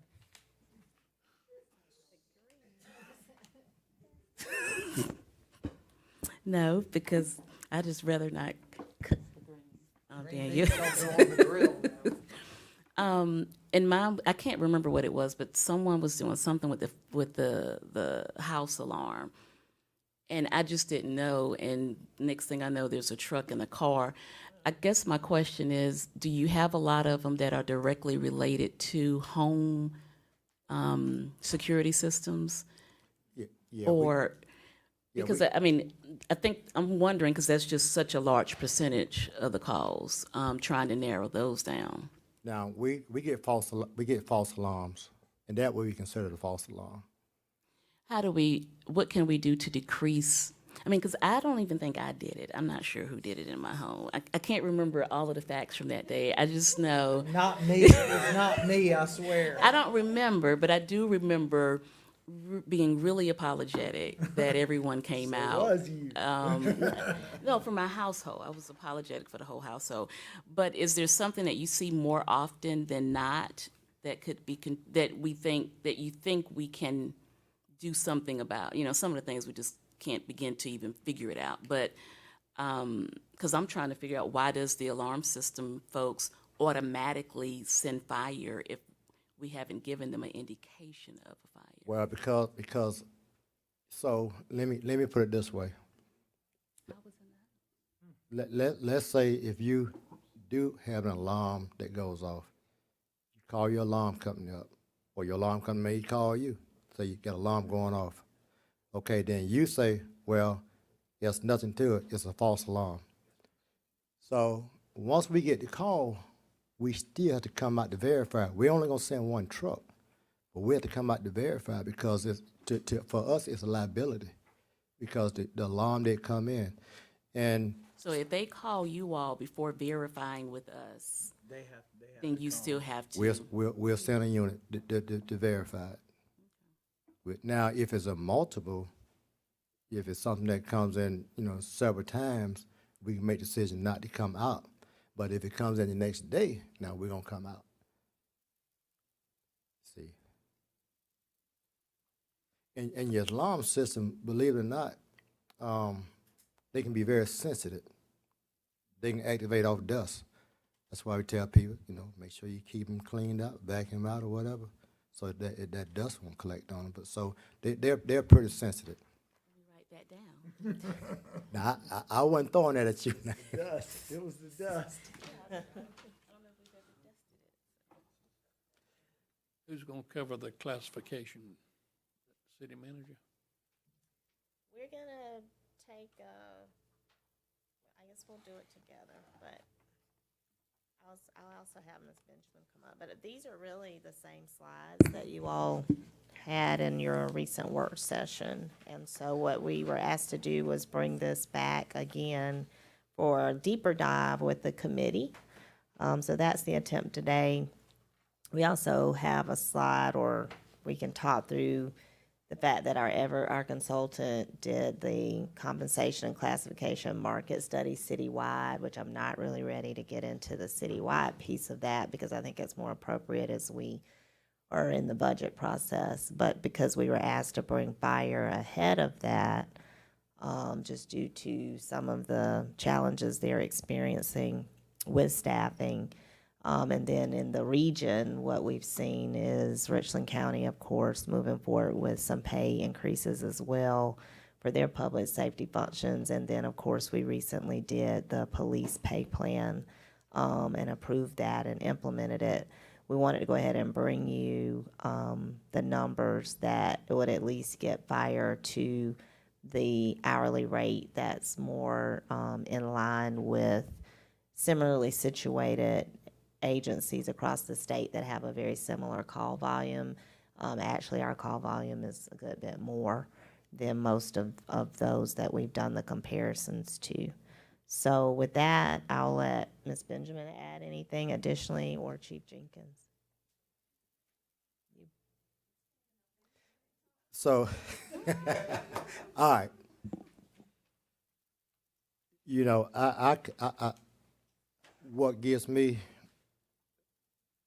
great pleasure is to say that Evergreen basically is saying the same thing that we said when we looked at it and we came up with the numbers. And sometimes I'm not, and I'll be honest with you, all of you, I'm not trying to basically, we need to compare ourselves to other folks. But what I want to do is just do what's right by, don't get what I'm saying wrong, what's right by all folks, and get them a fair, amenable salary so they can make a living. And I think what we did, that's what we looked at, even though we compare other folks with the study, and Evergreen apparently did the same thing. So what I'm asking is that we really consider this. One thing, and God bless him, I'll tell y'all something. I'll just tell y'all a little secret. Mr. Taylor and I had a very unique relationship, really did. And I miss him to the day. I really do. Because I've known him before he even got on council, doing some projects. But one thing he said that I always preach, that the city of Columbia sits in the center of the state, but it is the hub of government. And the one thing that I would even say also is that I do agree, because I think this kind of came as Ms. Wilson kind of talked about it. There ought to be some funding coming from our state. I just really believe that. I've had some conversations, I'm not going to say with who, but from the State House, and we talked about this. I had conversations before a certain person left the State House, and we talked about this. And they were all in agreement that, what do you all need? But it takes somebody to say, hey, this is what we need. The chief ain't looking for a thing. I'm going to tell you right now. But chief looking for something for his folks. That's what he looking for. And I would hope that this pay plan, however we need to implement it, and if we feel like we could even implement it for half a year going forward, we feel like we can. It's gonna be a struggle. I think there's a couple things that we need to understand. I'd like to see the Evergreen report, because I wonder if they just did a market study and comparables, what did they compare? Because one of the things that we still got to work out, and it's a discussion we've had over and over, and I've had it with fire folks and all, I'm all about getting our base up. I mean, right now, nobody's made base pay in any category in 5 years. But for us to recruit and to be competitive and retain, we've got to make that strategy. So we know that base pay is really about how we're getting folks into the system and keeping them, and that's why you want to have the compression. But Speak how are we microphone. dealing with the overtime, the sick leave, and all the things that are pretty increased? And the numbers are, I mean, the numbers are the numbers, so we can't argue that's not true. You know, the antiquated system of the way a fire department operates, we really need to look at how do we modernize the fire department? You know, is 24 on and 48 off the way to go? I don't know. And the reason why I bring that up is because I think all of that plays into what we're looking at. But when we look at this and the idea that vacation time is, you know, planned a year in advance, it's proven it doesn't work because it puts us at risk. We got too many people calling out this and that. So as we look at this and we go in to figure out a way to start increasing, making sure not only that we're bringing, you know, the base amount of the 15, which, you know, I mean, that's a base salary of $43.80, and I'm assuming that does not count the FLSA overtime in that number, correct? It does include it. It It does. does. It's for 2920, which is 2,920 hours. So it is included. And That means we're paying even less than them because a base pay is not, overtime is paid at a different rate, correct? Right, but that 164 hours is a guaranteed Overtime. overtime that they receive. So, My point is the base pay is, you have to, if that's what they guaranteed, then we have to build that number from there. So are we building the right number is my first question. You know, then the second part of that is how does that affect the compression? Because I mean, because we make a move like this right now, I mean, we can't make the move next year again for another 12%. You know, I mean, it's just not possible. so again, I think to answer one of your questions, of course, Evergreen did not do any comparisons of any type of sick leave or any type of overtime hours. They were looking strictly at base. They did their comparisons with everyone making 2920 with the group that they surveyed. So they tried to equalize that out because, of course, we all know that different firefighters have different scheduling. Yeah. And so to kind of equalize that so that the numbers make sense to compare to each other, they based it on 2920. And so basing it on that, we were from our 22 people that they compared us to, and I can give you all that listing. It was regional people, everybody in South Carolina. We were 13.8% below at the beginning, at the like you said, Mayor, the starting salaries.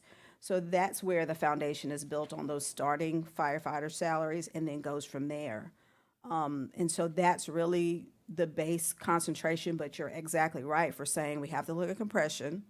Once you look at that base level, then you have to look at, because it's a domino effect of everybody above that level.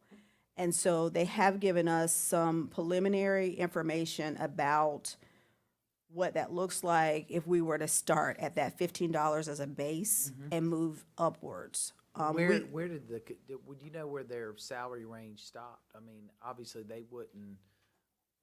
I mean, when you're looking at this, did they look at the guys making 80,000 and below? Is that the study? They looked at the total population, so they looked at everybody. They didn't just look at, you know, they took an overall census of what everybody was making, and they used that data. Of course, it's data that, you know, like they were talking about, you lose people, people start. So of course, it's a moment in time, but they did use the current census in order to determine that. Methodology as far as implementation, that has not been discussed. You know, whether we target people 80 and under. We haven't discussed any type of implementation methodology. I think that's but where they the used biggest discrepancy is. they used all the data points for all employees. They They just looked at, they looked from A to Z. Right. But I'm assuming base salary would have, I guess base salary is not always newcomers, it could be laterals coming in. We use laterals, going from one county to another, whatever y'all call that. So typically, when I say base salaries, I mean the starting salaries for all the classifications. Now, somebody could come in with a potentially, I mean, they do that every now and then. They'll bring a firefighter or somebody from another Right, so, another group that may come in at a higher rate because they were recruited at a higher rate. But this is just talking about if we're at the starting salary for all of our classifications, what's the minimum starting salary that we're talking about? I think the chief mentioned that he thinks that they can implement this thing for the half year. You're talking about from January to July? For this half a year? or was that because we did this in December? This was a December.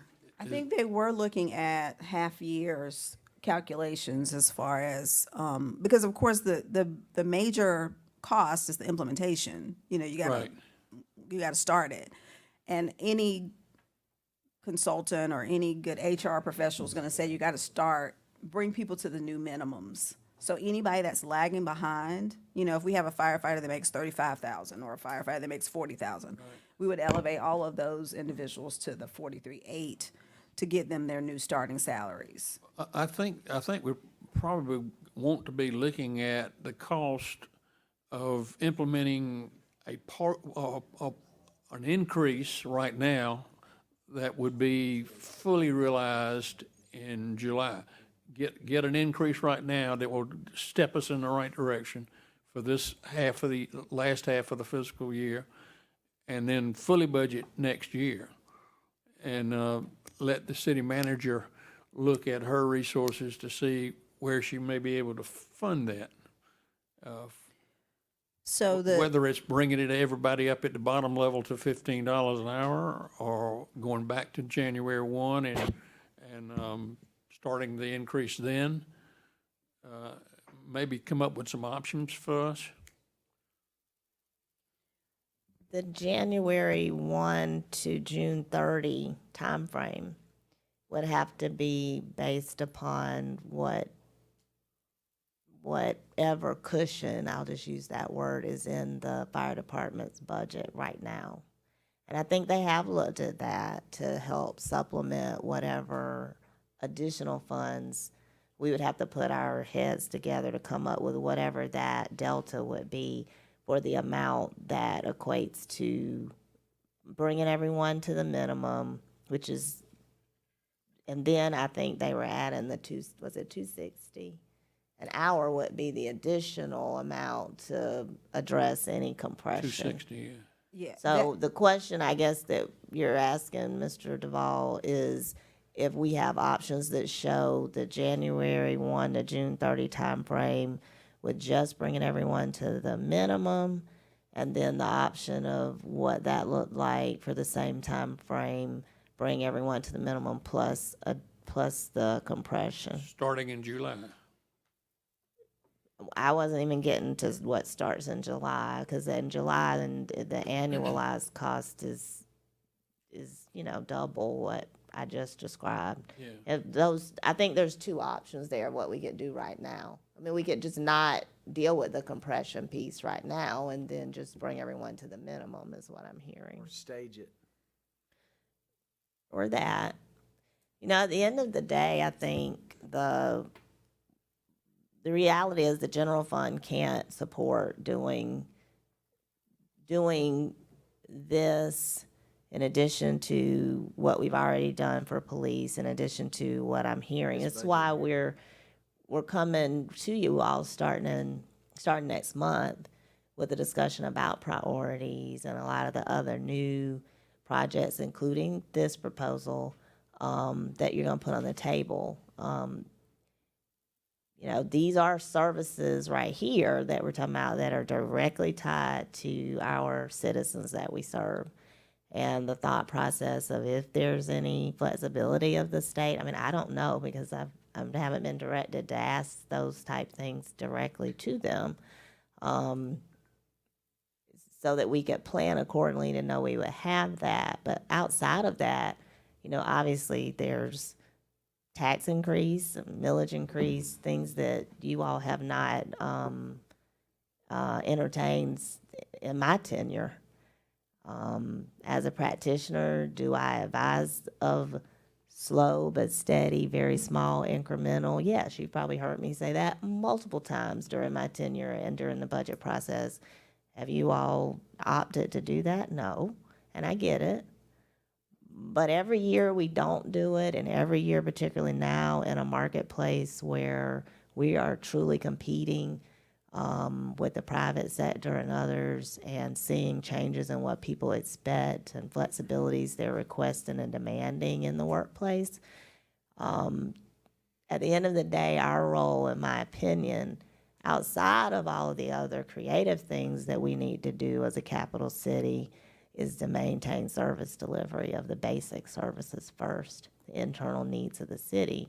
And those things do directly tie to police, fire, public works, all the public safety. And the market study does show that we're also behind with back office functions and the other jobs in the cities. I hadn't even started talking about that, and that's why I said I'd rather not get into that piece today. But we were asked to bring fire forward. So no, I don't have it laid out how you would pay for this with a already burdened general fund. I have some ideas, and I can come up with some for the rest of this I think we need fiscal those year. ideas, and I think we also need to go back to our discussion about a subsidy from the state, since we're providing fire protection for them. Mayor Rickman? I think we got to do several things. One, we've got to modernize our service and how we operate, because there are some things that we could shift internally into this thing. I think two things. I'm not for a tax increase until we actually, the people who should be paying property tax are. And I think the next step for us is to have a conversation with the county, which I'd like to get on the agenda with Leonardo Brown, the administrator, along with the assessor, because there's too many pieces of property that are not tax exempt. We've started to do a short study here already where those things, until we've done all that, we can't go ask our folks to pay more until everybody else who should be paying.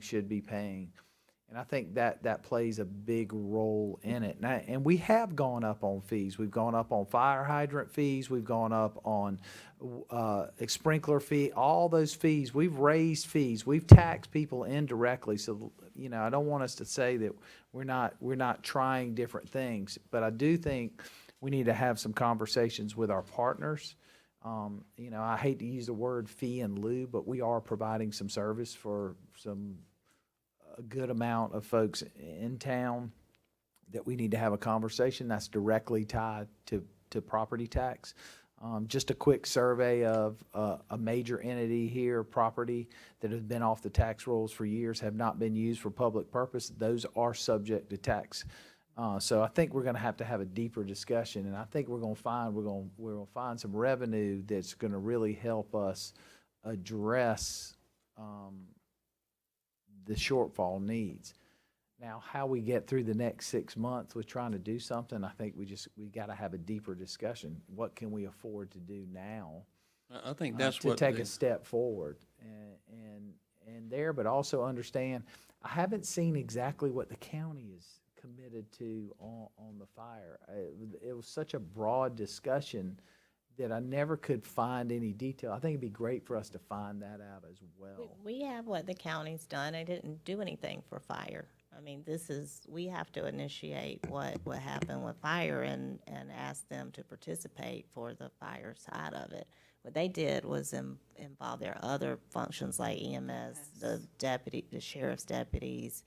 I don't even think they didn't deal with 911, although that could be another possibility, because they're going to be 911 by 2024 as opposed to shift to the county. So again, I can bring you back whatever I can outside of this deeper discussion that I don't think is happening right now. And if the intent is to do something now, then I only made the statements I made because if we do it, then we have to annualize it come July 1, and the deeper discussion will absolutely have to occur, millage increase notwithstanding. So I'm just being blunt. I mean, their services, y'all want to provide them. We have to provide them. You want to do an increased pay plan, we got to pay for it. The general fund can't support it the way it is right now.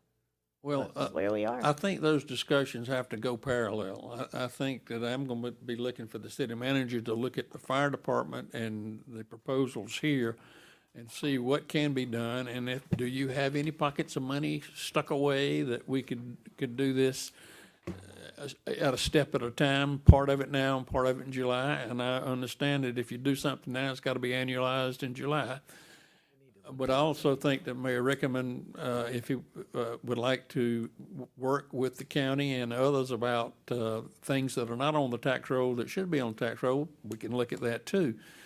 We're going to have 6 months of preparation of the budget coming up. I'm sure Ms. Kaufman is going to keep us busy for the next 6 months, looking at facts and figures, trying to come up with the budget for next year. And it may be that public safety, being the important thing that it is, that the citizens of Columbia would rather pay another $1 or $2 to get a top-notch public safety department than it would be for something else we'd want to do. So I'm not opposed to a tax increase for the right purposes. I think a tax increase has to be justified, and until you've done everything else, you can't just keep going to the same people and allowing the other folks who are benefiting from the service not participating. So we've got to have a parallel path. I think if you look today at what people are paying and what it's doing to the small businesses, to the individual property owners, the mom and pops who own 1 or 2 rental properties, what it's doing to them in a cost structure. We're talking about shifting all the burden to them. Corporations ain't paying that. They all got discounts. Until we've done everything else, we can't go to the individual taxpayers, because I'm not going to vote for a tax increase until I know that we have collected what's duly owed to the city and the county to provide these services, period. Well, I think that's a good thing we can do parallel, but I'd like to see the city manager present us with a plan on how we can do some of this and then do the rest of it in next year's budget. And I was just making sure that I hadn't missed anything. Are we concluding, in order to implement the program as proposed, are we already concluding that we would have to do a tax increase? Or was that just straight where some folks? I'm just simply first asking if you support the recommendation to go to the minimum, to take the salaries to the recommended new minimum, the $15. And do you, Part B, recommend that we address compression as proposed as well? Do you want me to bring back what that costs to do both, which we can do that? If we're going through that exercise, is the recommendation, I guess, from the committee that we bring funding sources to do that from January to June 30th?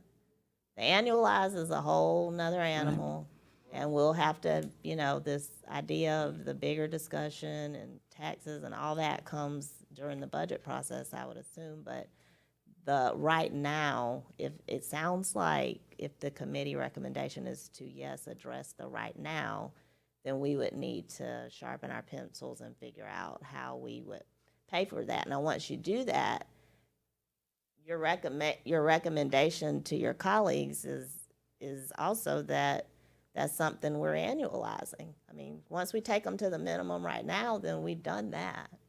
So your recommendation then is that we're gonna have to figure out the annualized cost and how to pay for it during the next budget cycle.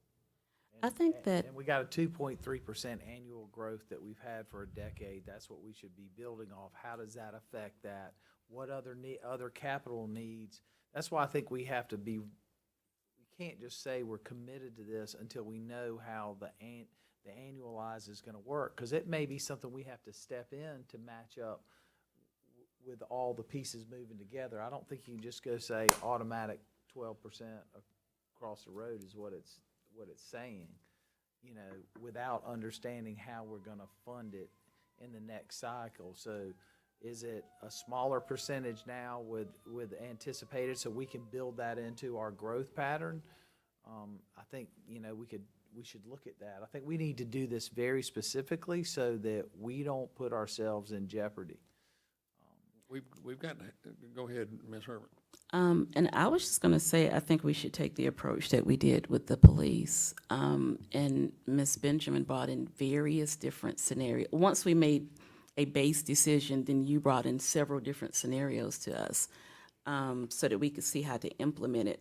I do believe that we have to make the increase, the base increase. Now, one of my thoughts, though, is that the timing of it, and particularly being for staff, you know, I'm always thinking about, can we get it done as we're trying to go into budget season? Is that more helpful administratively, or do we want to plan for it as a part of the budget starting July 1? That is just kind of what I'm going through in my head right now. My feeling is that the council probably wants to take that first step of bringing it up to the minimum now. And I think the mayor's right. We need to know what the annualized cost will be. If we take that next step, which is taking the 260 per hour to minimize compression, carrying forward into the next fiscal year.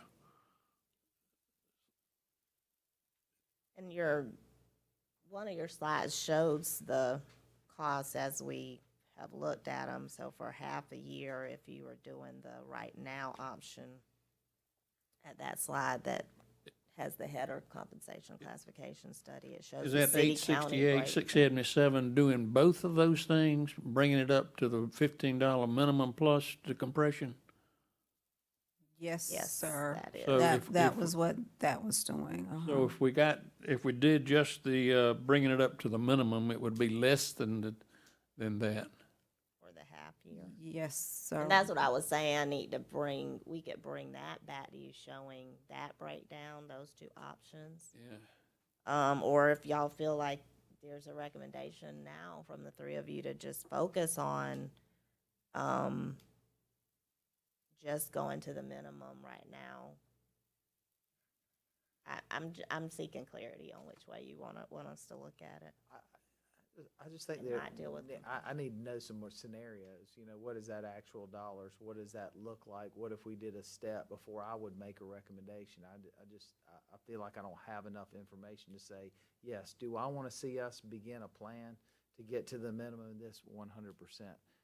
How are we going to get there? I do also want to understand, you know, we've compared base salaries, but we also pay a lot more of healthcare costs than any other group. Is that included in our comparison, how we compare to other communities as well? And I'm just trying to understand where we really are, because I want people to start looking at our compensation in its total package. What are we actually providing when you sign up to the work at the city? And I think that's very important for us in recruitment, and we've got to answer those questions. How do we compare to Charleston? Do they pay 10% like our employees, or are they paying 50%? You know, that's a big play. And so it'd be great for us to know that for multiple reasons, how we stack up completely, but also how we recruit.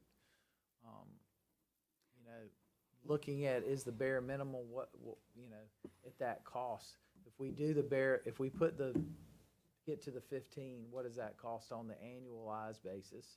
Because you got to include benefits, and that's an 18% increase in healthcare on top of this.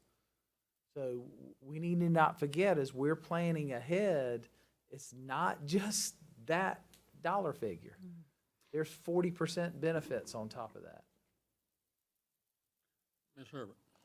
And I do agree, Mayor, but I also, and again, going through how this process, the way we went through it with CPD, we at some point have to give direction and more specific information so that staff can bring us very specific recommendations.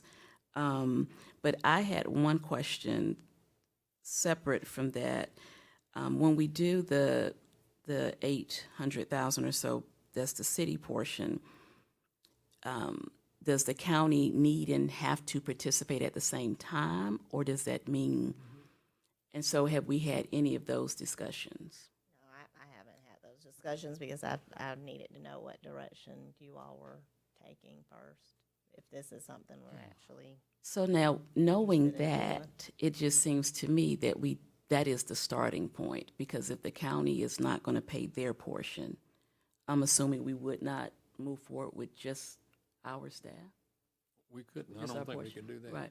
So I think that would be, is that not a starting discussion before we go down the road? Or would you want to have numbers to give the county when you present it?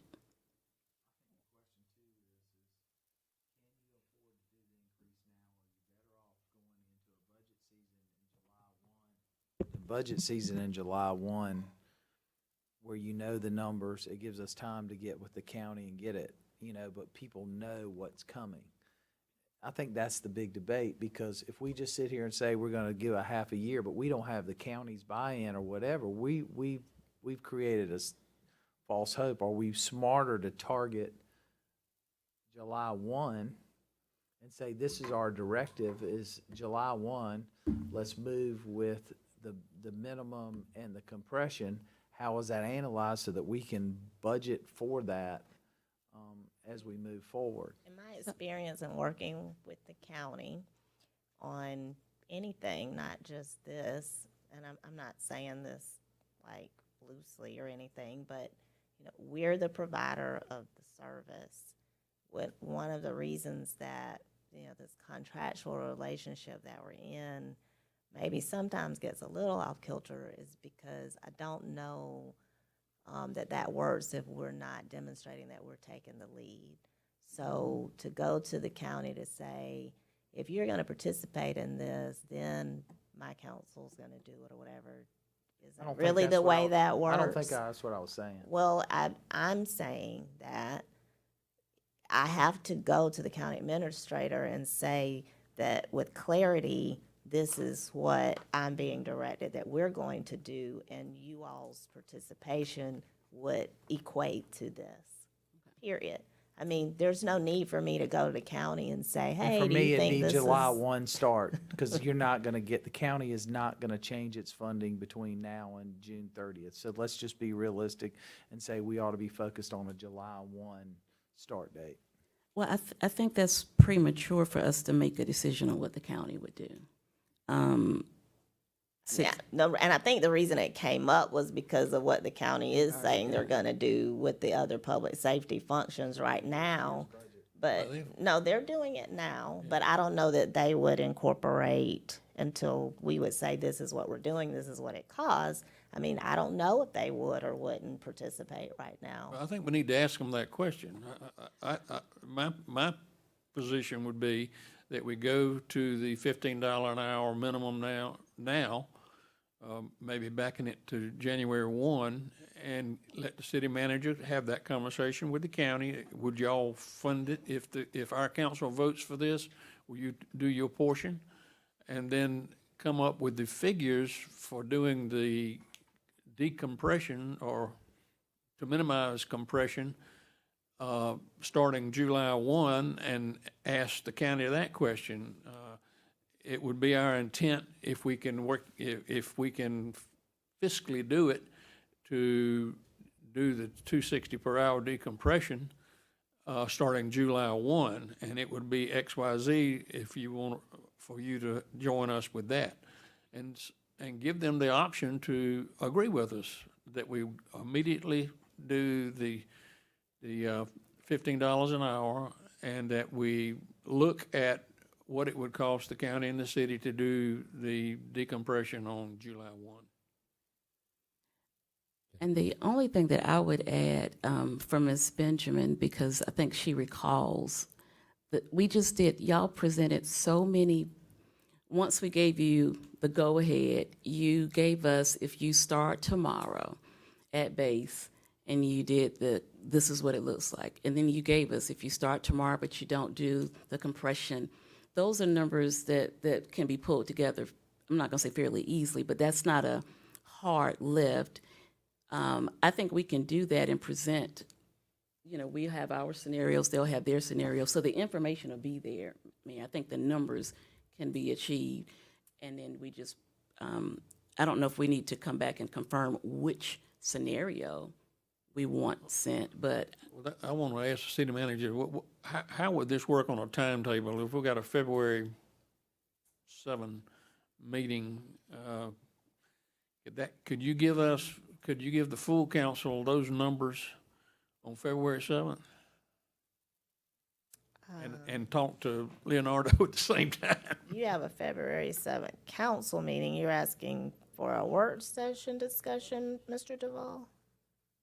Or you want to, I don't know that it would work in the council meeting as well. Let's see.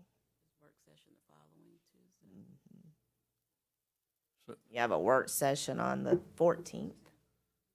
Okay, you want to bring it Which to would the give work us- session and let the full council talk about it at that time? If that is your recommendation, I will make it happen. We have several other items on that work session, but we'll have to adjust the schedule accordingly. We'll bring us the numbers and let's see if our council would support the immediate increase to $15 an hour. Okay. And then you check with the county council to see if they will join us, and that will give our council the first step, which would be the minimum, and then also tell us what it would take to do the full implementation in July, and ask Leonardo if he thinks that the county council will pay their share, so our council will have that information. Yes, sir. And what I'll also be bringing you all from our side of it is funding recommendations. So I'm going to have to check that cushion in the fire department's budget. Off the top of my head, I can think of another funding source that you all would have to approve utilizing. About the opioid money. We gotta have something. That was very We quick. gotta have funding though that goes beyond today. I mean, because this is, what we're implementing is not gonna get cheaper next year. It's gonna increase. It's So gonna be But we that's- gotta have a that's steady gonna be a funding part of source. the- I don't wanna pick pockets to make this happen. We need to have a dedicated source. We know where it's coming from and how we're gonna do. And that may involve us shifting some stuff internally. Yeah. I think we're crazy if we just go into this and say, oh, we're just gonna figure it out later. No way. And Ms. Wilson, you can bring recommendations for, The annualized funding sources? No, ma'am, not by February the 14th. No, I can't do that. It is, I mean, not to use the mayor's terminology about picking pockets, but if this is something you want to do for the right now, the 6 months, it is that. I mean, the general fund, I can't just, it's not sitting there in the general fund to just do for half a year without delving into their budget, which I think, or I wouldn't have brought this to you. So we have kind of looked at their budget, but it won't do it all. So there's still a delta, and I do think there will have to be a discussion about another funding source that I won't get into right now, and it's been raised that it could possibly be utilized. But again, it is not the source that would be for annualize it. No, it's not. That's why I was saying, if you do this though, it's like you're committing that we're gonna have those hard discussions about how you annualize it during the budget cycle. We'll put it on the 14th work session and get us as much information you can about funding sources and we'll test the will of the council Sure. to see whether they want to go forward with something that will have to be annualized for the next budget. Yes, sir, I understand. That number, that includes fringe? All right, so let's get the real numbers on the table. We need to know what the full amount is to, if we're gonna, that's where we're headed, because that doesn't include fringe. Mayor, these departments that you see here on this chart, I believe they're all the same type departments that we are, and are probably having the same fringe. Your argument a few minutes ago about we might be different as far as our health care and all, I believe all these are probably have the same type situations that we do. No, we charge our employees less to participate than any other community. It's a proven fact.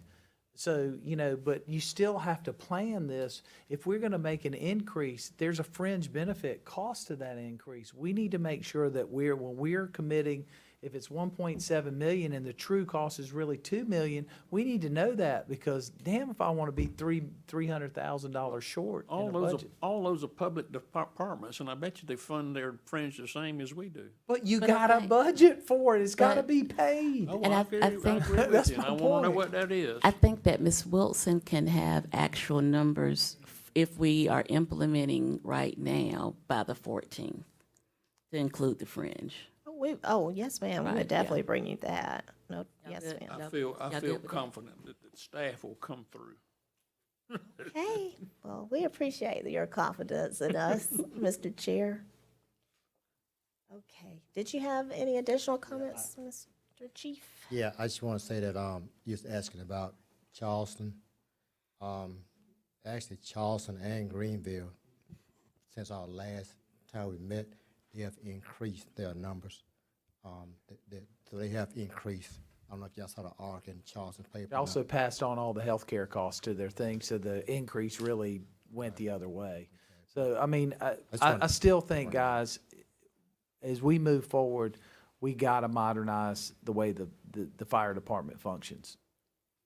You know, we can't have a June, July, and August that we had, where we had one crew on, one crew sick, and one crew in overtime. Just can't do that.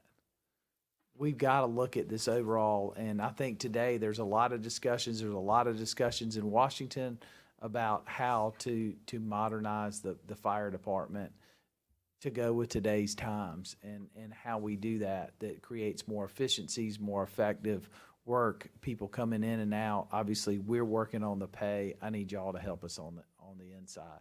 And I know there's some great ideas out there on how to create shifts and all that. I don't know the answer, you know, because it is set up differently. So everything that we talk about is totally different from everybody else. But we got to figure out a way easier for people to get vacation time and the time they need, but also how we balance and keep recruits. You know, I think this will help, but it's only one piece of it.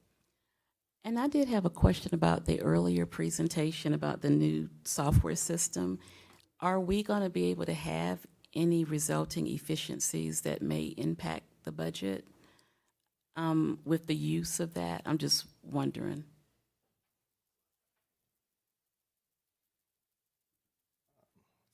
Not sure just yet, to be perfectly That's fine. blunt. The goal is, yes, the goal is to be able to what the mayor is saying about modernizing the fire service. I think that's what Chief Jenkins exactly is tasking us to do with this system. Again, is to find those common data sets and to know that if you fit this data realm, chances are you're going to have an emergency. Or if you're the person that's called 911 on average 10 times a day, then we set some intervention strategies, and then hopefully we can see a decrease in the amount of calls with fuel, maintenance on vehicles, wear and tear on our gear. And so, Mayor Rickham, you may want to hear about because you were with your Harvard folks. He was on a Trying to different help level. y'all. But Spend all my time helping y'all. But the software that they are implementing is going to lead to some of the efficiencies, I think, that you're talking about. So when y'all have time, if y'all can discuss that. Yeah, I think some of mine is around, is 2448 off the way to go? Is this, what are people thinking? I've heard Charleston and several of the low country fire departments are looking at how do we do something different that's better quality of life all the way around, but also keeps us safe as groups, that we don't run short. We don't, because we're not the only ones who've seen that. I mean, everybody's seeing that. It's a nationwide problem, and I think it's just, we're in the times where we got to look at things differently. Yeah, I agree. Again, I think that's some of the stuff that Chief Jenkins has us working on. I know Chief Kipp and I has tasked us with looking at vacation and holiday picking. Do we need to pick once a year? Do we need to modify that? We don't know yet. Again, it's an ever-moving target. I think every fire department in the country, especially in our state, our local area, is dealing with the same issue. Some are modifying their schedule, going to a 48-96. Well, you look at that, but then you look at the divorce rate amongst those that work that schedule. You look at those that have smaller children. That ought to so- keep more marriages I don't- together. I don't know, Mr. Mayor. So we're looking at 48 hours off, 96 out, sounds like the heart grows fonder. Yeah, so I will tell you this, to what Chief is saying. Recently, I was at the National Fire Academy, and I asked who's not having a staffing issue. And one person raised their hand. And I said, please tell us. Department of Two. Yeah, I said, please tell us the answer. And he said, we're the second highest paid department in Ohio, and we work 24/72, meaning they have an entirely different crew. Now, chances of that happening for us, probably not happening. But the point is, to your point, and what Chief has tasked us with, is finding creative solutions to work with it.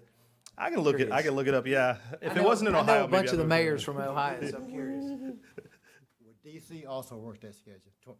Yeah, but they're totally supplemented by the federal government. You can't compare them. Federal government ain't subsidizing us, and the Well, state the house. state is. government might if we ask them. All right, without objection, you ready to adjourn, Mayor? Sure. All right, we will adjourn.